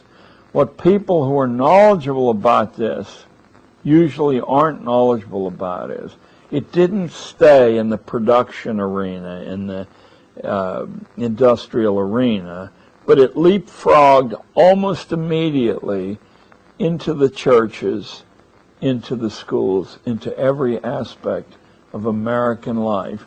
Managers came to judge themselves, and others judged the managers on the basis of how scientifically they managed. Frederick Taylor was the high priest of scientific management, and he's certainly somebody that you should delve into, read a biography or two, and you will find probably the principal architect of the world you live in. In the past, Frederick Taylor wrote, he was the scientific management engineer for the Carnegies and the Rockefellers. In the past, Frederick Taylor wrote, "Man has been first." By the way, he also invented the slip-on shoe because it was more efficient than a shoe that had to be tied. In the past, Frederick Taylor wrote, "Man has been first. In the future, system must be first." The thought processes of the standardized worker had to be standardized too in order to render him a dependable consumer. Forget efficiency in production if you can't get efficiency in consumption. Now think about that for just a short instant. The most efficient consumption system would have people consuming all the time and expending all their earnings and all their savings on consumption. Have I described the United States at the beginning of the 21st century? But the only way you can get continuous consumption is by maintaining a constant low level of boredom so that nothing people buy is satisfactory for other than the first few moments after the purchase. Think only of your computer, which you know, even if you bought it today as you listen to me, is already obsolete because none of the computer companies would release a generation of computers if they didn't already have the replacement generation in hand. Read Tracy Kidder's The Soul of a New Machine and find out where that philosophy evolved from. At the minute the sales curve for whatever the AC-doocy machine you bought is, whenever the sale curve reaches, is that called the asymptote, David, the top, and starts down, at that moment, the drums begin to roll for the generation that was available at the moment you purchased this generation. And it is tooled up and moved on to scene. Of course, its replacement, too, stands in the wings waiting for you to continuously consume and be dissatisfied with this machinery. The same thing's true of automobiles. It's true of everything, because that's the logic of scientific management.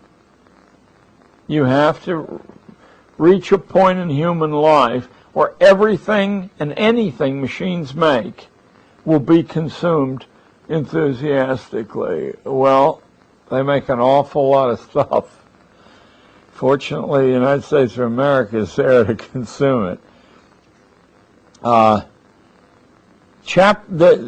the end of the third part of the book. The fourth part of the book is simply one chapter. It's a personal interlude about my own family and upbringing in a coal mining town in western Pennsylvania.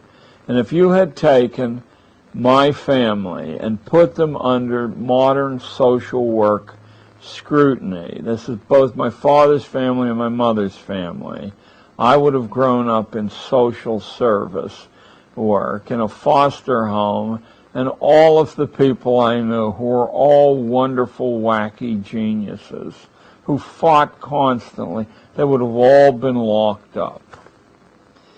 And if I were the victim of those things that I'm told victimize people when I read the various child-saving manuals, then I would not have been able to live an adult life, to own a farm, to become the New York State Teacher of the Year, to write 4 books, and to make a movie, to be married to the same woman after 43 years. The truth is, like schooling, our insight into the mind of the developing young, is based on averages. Even the averages are suspect there. I suppose I can't tell you that I believe that spare the rod and spoil the child is probably as accurate a piece of folk wisdom as anything else. It's not 100% accurate, but certainly was accurate in my place. Nor do I look at anyone who applied the rod to my anatomy with anything other than love and gratitude. All right, that was my Green River. And why I throw that in is not for some personal display, but simply to show a personal contradiction to sociological wisdom and psychological wisdom as it's been packaged and vended to us. Part 4 of the book is called Metamorphosis. I try to show the change from an earlier traditional libertarian society. It's interesting because that's almost a contradiction in terms. We hardly have a record of a libertarian society in the West or the East. Where the models came from were American Indian tribes who didn't have a ladder of authority the way Hollywood shows, with the top guy having all the feathers in his hat. But very often the chiefships were exchanged. They were drawn by lot. And if that sounds bizarre to you, let me tell you that all of the leading positions in classical Greece were drawn by lot. If you wouldn't put your name in the hat or whatever container they use, then you weren't fit to be a citizen of Athens. And if they needed a water commissioner, all the citizen names were available, and the one they drew out was the water commissioner. And how about general of the armies? Exactly the same way. not a professionalized lifelong career, but it was assumed that a citizen would have the competency to do anything after a short trial period, and that to be a citizen you had to have a crack at all the major responsibilities. Otherwise you weren't worth dealing with. You were a slave. I think that might be a fresh perspective on the 21st century. Chapter 11 is called The Crunch, and in it I deal with the very rapid conversion from an older kind of society to what we have now after the American Civil War. Chapter 12 deals with how power really flows in the United States. It's one of my favorites. It's called Daughters of the Barons of Runnymede. And I picked that at random out of a book of elite hereditary societies in the United States. The Daughters of the Barons of Runnymede are not one of the most influential, but they're the ones that caught my heart and tickled my funny bone best. You can't be a member of the Daughters of the Barons of Runnymede unless you can show direct descent from one of the 12 barons who forced King John to knuckle under to the nobility back in 1215. That's an American organization, but it probably has outriggers around the world. And here's the funniest part of the Daughters of the Barons of Runnymede. Just because you can show direct descent doesn't mean you get into the inner circle of the club. The only people who are allowed in the inner circle of the daughters are people who descend from one of the barons who had some special knightly decoration. The rest of them are just common fodder, even though they've traced their ancestry for 800 years. Now, my levity aside, there are extremely important hereditary societies in the United States. The Order of the Cincinnati is one of them. I'll probably be shot for even telling you about it. The Order of the Cincinnati is made up of those people who can trace their descent from a field grade officer in the American Revolution. And when it had its meetings after the Civil War, not only did every major Northern general show up, but every major Southern general showed up too. The new compulsion school institution was assigned the task of fixing the social order in place. But it borrowed the cautions that two Italian sociologists, Vilfredo Pareto and Giambattista Mosca, had laid down around 1900. Both these men, working independently, said the reason that every hierarchy comes to an end is the problem of transmitting to the next generation the reins of power. And what causes these breakups to happen is that in reality there really isn't any difference in talent or intelligence between the aristocracy and the common herd. And as you frustrate the natural leaders of the common herd, they band together, and over time, it may be centuries, they figure out where the weak spots of your edifice are, and all of a sudden they upset it. And both these men, working independently of one another, said that the way out of this trap is to put young children through every stage of their life under close scrutiny And the minute you see signs that someone might potentially become a later adversary, you draw that kid into the reward system of the aristocracy.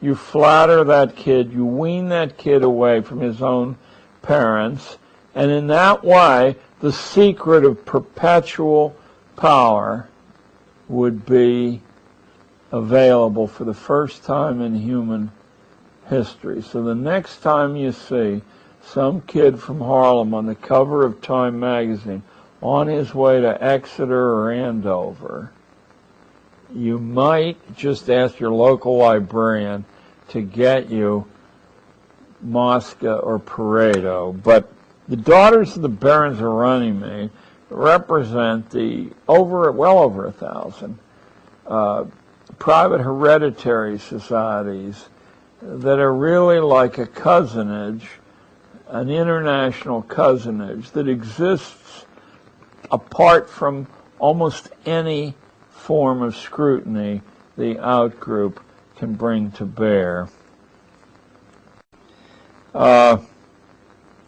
Chapter 11 is called The Crunch, and in it I deal with the very rapid conversion from an older kind of society to what we have now after the American Civil War.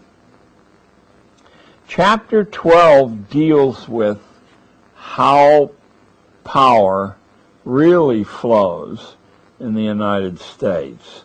It's one of my favorites. It's called Daughters of the Barons of Runnymede. And I picked that at random out of a book of elite hereditary societies in the United States.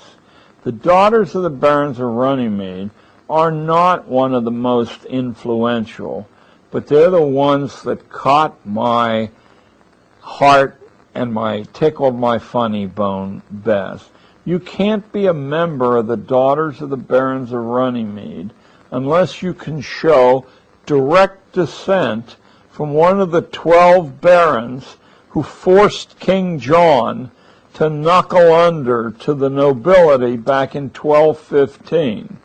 That's an American organization, but it probably has outriggers around the world. And here's the funniest part of the Daughters of the Barons of Runnymede. Just because you can show direct descent doesn't mean you get into the inner circle of the club. The only people who are allowed in the inner circle of the Daughters are people who descend from one of the barons who had some special knightly decoration. The rest of them are just common fodder, even though they've traced their ancestry for 800 years. Now, my levity aside, there are extremely important hereditary societies in the United States. The Order of the Cincinnati is one of them. I'll probably be shot for even telling you about it. The Order of the Cincinnati is made up of those people who can trace their descent from a field grade officer in the American Revolution. And when it had its meetings after the Civil War, not only did every major Northern general show up, but every major Southern general showed up too.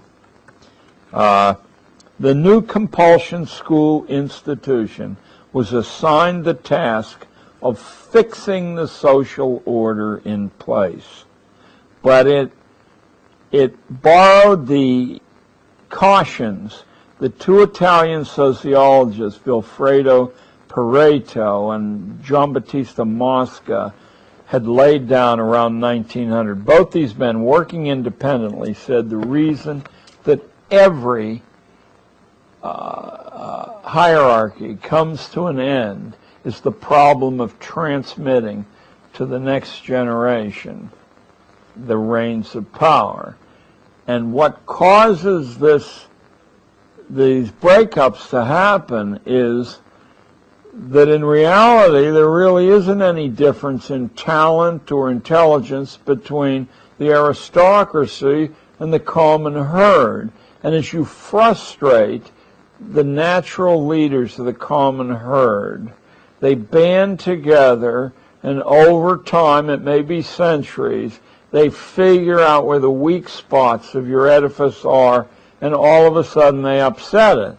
And both these men, working independently of one another, said that the way out of this trap is to put young children through every stage of their life under close scrutiny. And the minute you see signs that someone might potentially become a later adversary, you draw that kid into the reward system of the aristocracy. You flatter that kid, you wean that kid away from his own parents, and in that way, the secret of perpetual power would be available for the first time in human history. So the next time you see some kid from Harlem on the cover of Time magazine on his way to Exeter or Andover, you might just ask your local librarian to get you Mosca or Pareto. But the daughters of the barons of Runnymede represent the well over 1,000 private hereditary societies that are really like a cousinage, an international cousinage that exists apart from almost any form of scrutiny the outgroup can bring to bear. Chapter 13 is called The Empty Child, and that was originally the title of this monster book, The Empty Child. It has to do with the contributions of psychology and philosophy to this leadership pot. The basic hypothesis of utopia building, and obviously what we're running is a utopia here. May not be a utopia for you, but let me tell you, it's a utopia for, dare I say, the Bush family or the Clinton family.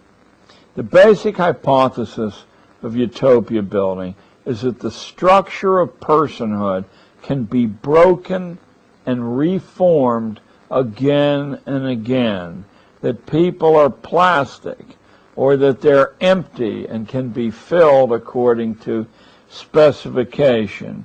The notion that children were empty vessels was the most important concept which inspired social architects and engineers to believe that schools could be remade into socialization laboratories under central mandate.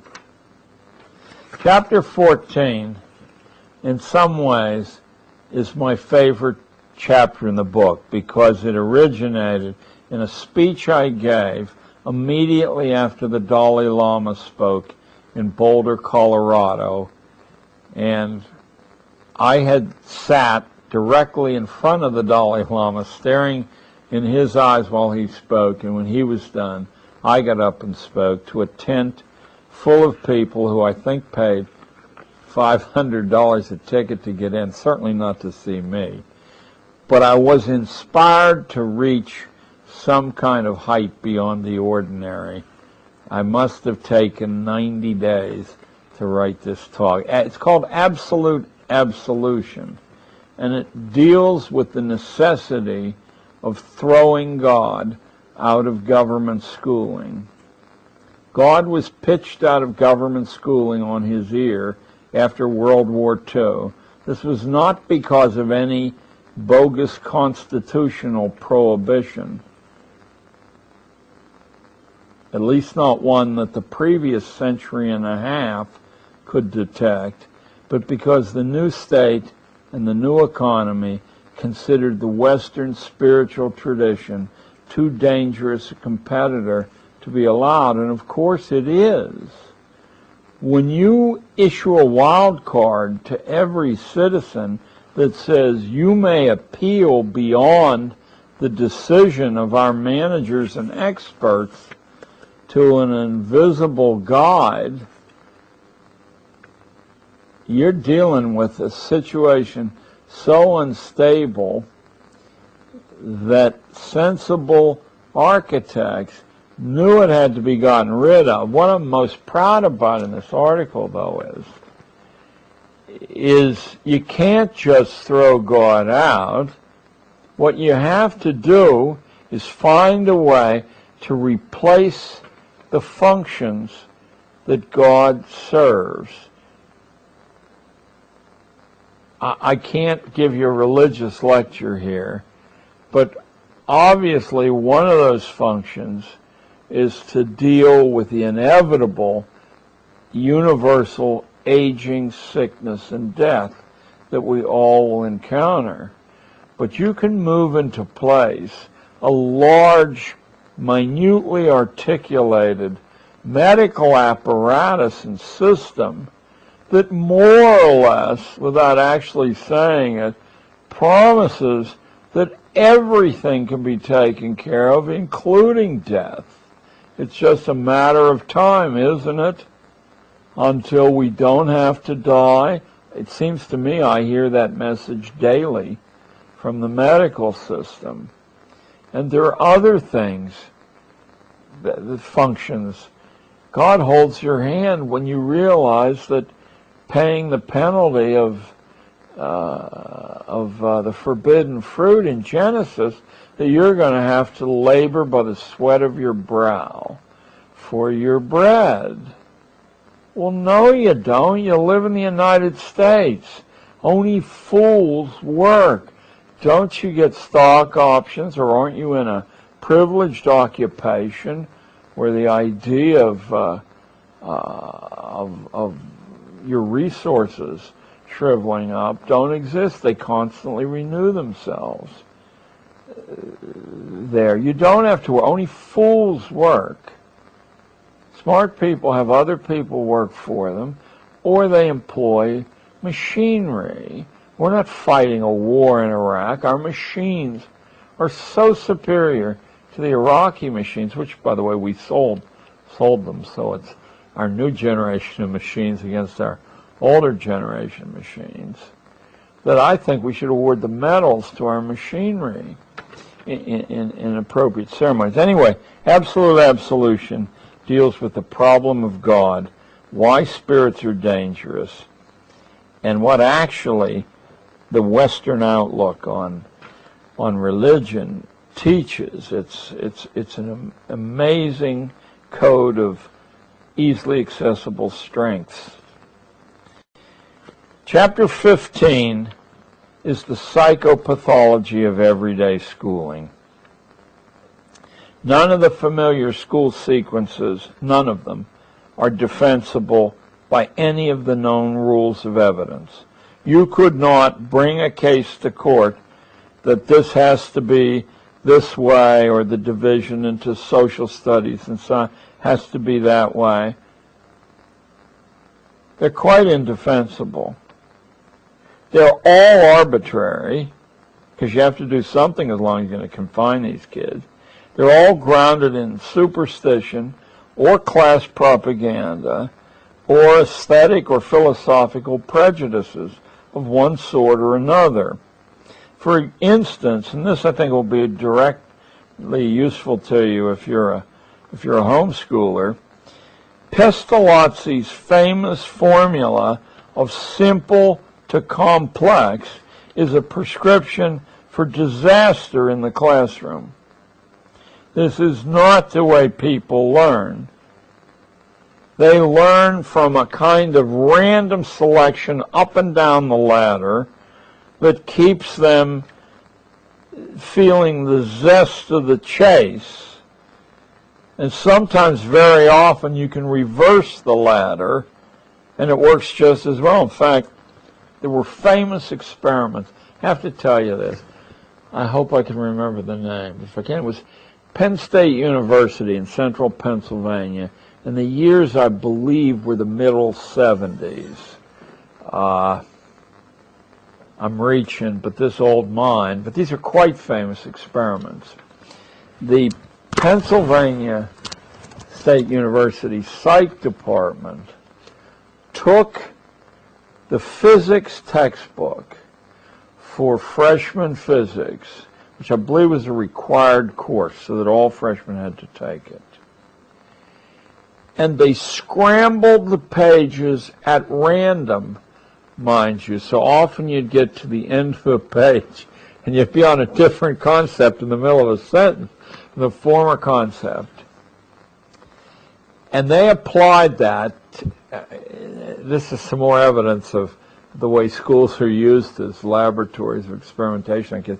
They applied that to a few sections of the freshman physics course, and everybody else got the regular, careful, simple to complex ladder system. On the standardized examinations that measured supposedly proficiency in physics knowledge, there was no difference at all between the group that got a textbook that was made up of pages that had just been put together at random versus the ones who had the scientifically organized and a rational thing. But I had too much experience with kids, and I had too much bad experience with simple to complex in my own life and also my teaching career, not to say, you're nuts if you buy that bilge. The last part of the book is called The Prison of Modern Schooling. And chapter 16, I believe there's 18 chapters in my book, so we're near the end. Yes. Chapter 16 is called A Conspiracy Against Ourselves. Spare yourself the anxiety of thinking of this school thing as a conspiracy, even though the project is riddled with petty conspirators. It was and is a fully rational transaction in which all of us play a voluntary part. That is, you can step off this treadmill at any moment you want and actually do this education thing the right way. You can just step off the treadmill and walk away. It was and is a fully rational transaction, and you play a voluntary part in it. You trade the liberty of your kids, as all of us trade our free will, for a stable social order and a prosperous economy. Now, I want to modify that a little bit. We had a prosperous economy in every single phase of American history. It's just that the corporate economy is much more prosperous than the economy of independent livelihoods, which is to say, more stuff is available and more legal tender to buy the stuff with is available under the corporate system. The cost is your mind and your character to have that extra bit of stuff. The society is much more stable than it would be because no one knows how to rock the boat, or very few people know how to rock the boat there. And when you look in earlier periods of American society, it was always turbulent because it was supposed to be turbulent. That's what they failed to tell you in social studies, that the whole American charter is meant to provoke constant argument. It's meant to make doing anything that changes the past difficult to do. It's a test of whether it's really worth doing that we make it so hard to do. For the Supreme Court to cooperate with the White House, to cooperate with both houses of Congress, is a nightmare. That's exactly what we fled when we came here. Of course, you can't argue very effectively unless your mind is developed and your understanding and your insight, unless you can speak in public and write in public. That's why we don't bother to let you know how to do those things, even though they're child's play to do. Because then you'd be able to argue effectively. You would restore the America of Andrew Jackson. Who wants that? Not Unilever, I can tell you. Not Coca-Cola, I can tell you. Not General Dynamics, I can tell you. Why would they want that kind of competition, that kind of obstructionism? So it's a conspiracy against ourselves. You and I have entered into a devil's bargain in which most of us agree to live our lives through as children. We may be a little bit less childish than the actual children, but not much.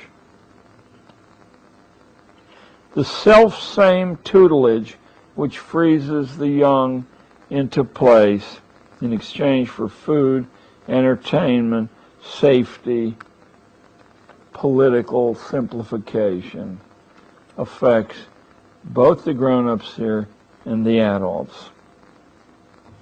The contract fixes the goal of human life so low that students go mad trying to escape. But of course the struggles are largely over by the end of the teen years.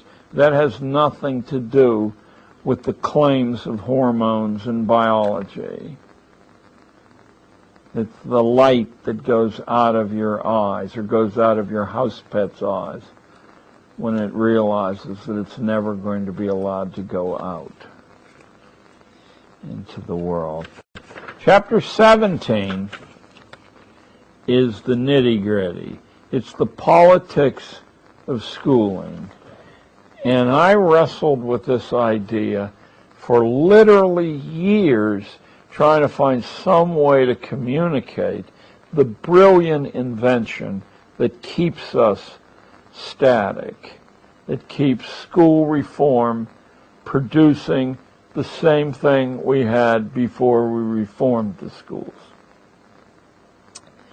At the heart of the durability of mass schooling is a brilliantly designed power fragmentation system which distributes decision-making so widely among so many warring interests that large-scale change is impossible without a guidebook. You have to know who actually holds the actual string of power. I'll give you a hint. It's never the teachers' union, regardless of what you hear. Ain't true.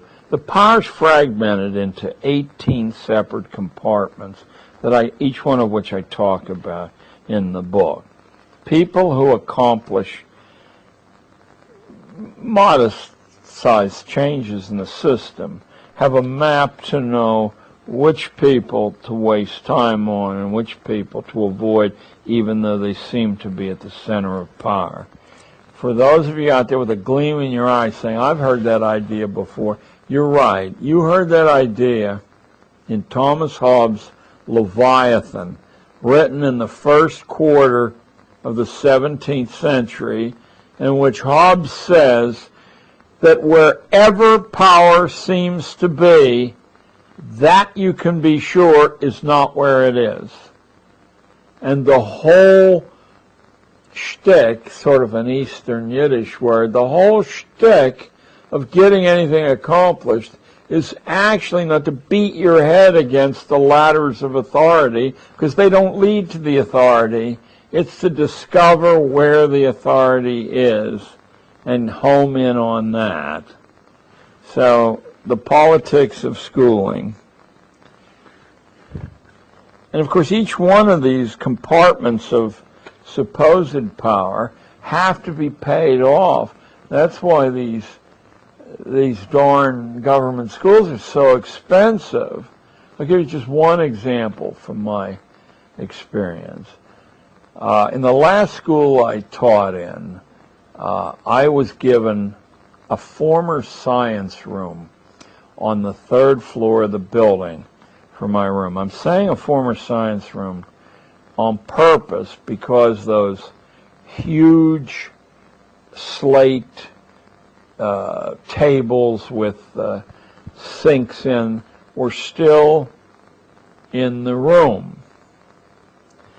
But sometime during the school year, the custodian came in and removed all those desks. What he didn't notice, or probably was just indifferent about, is that the legs had been embedded in the floor, and when he removed the desks, in some places there were holes that went straight down to the next classroom.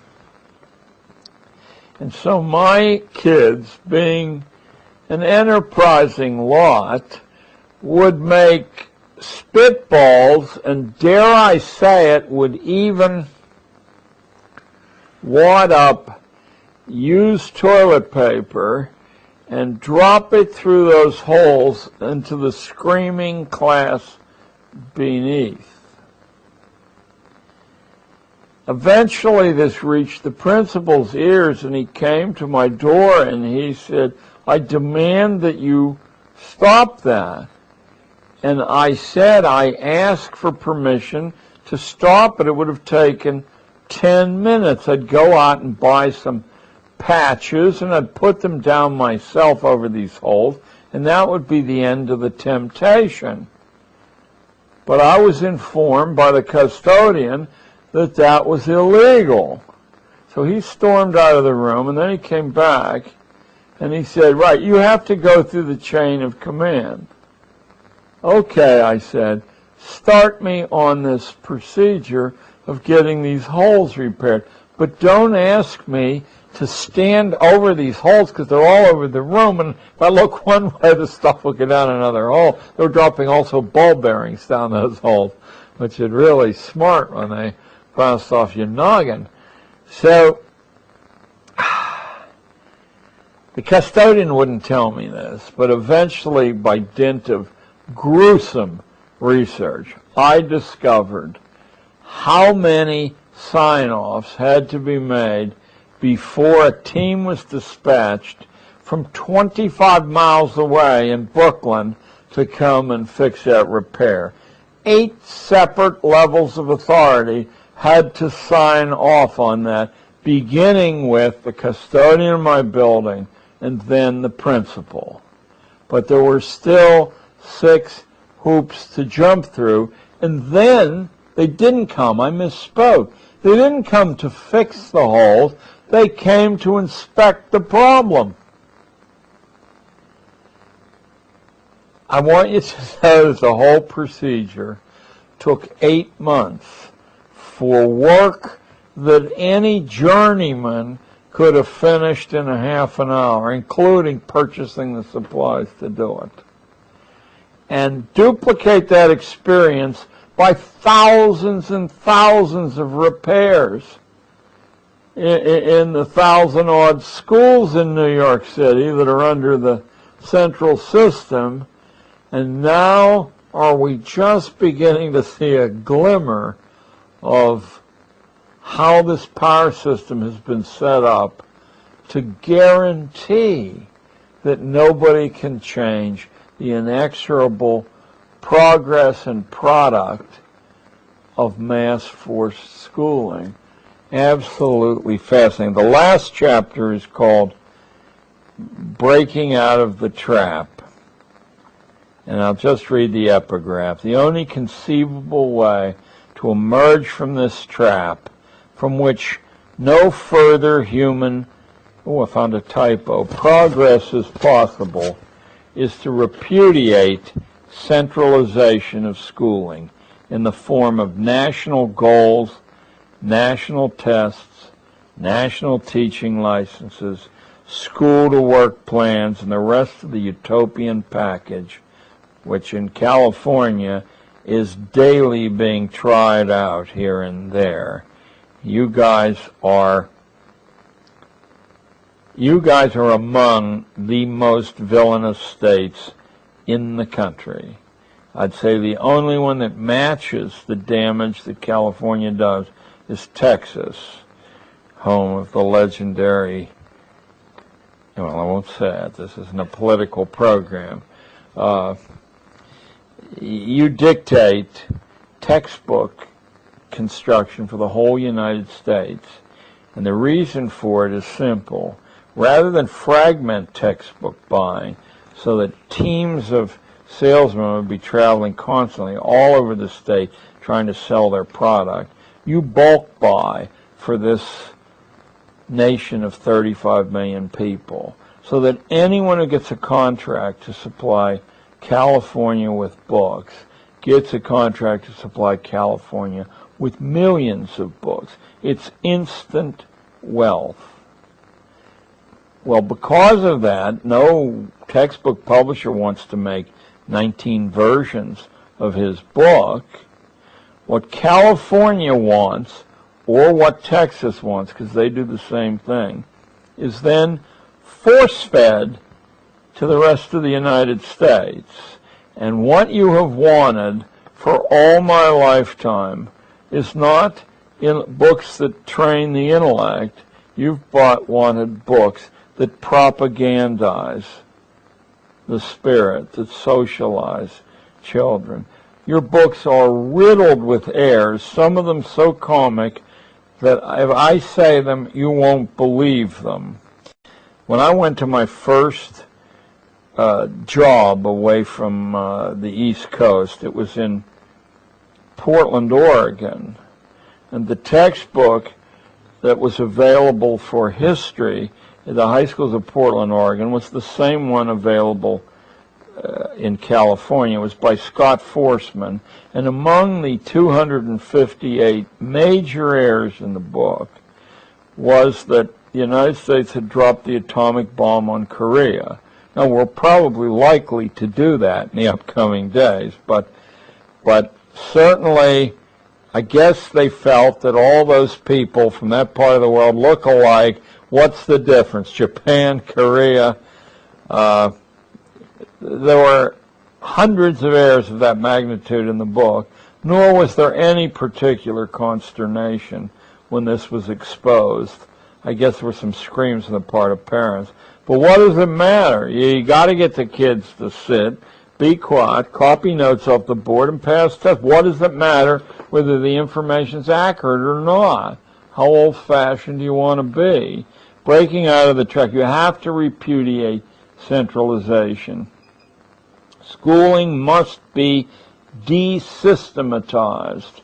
The system must be put to death.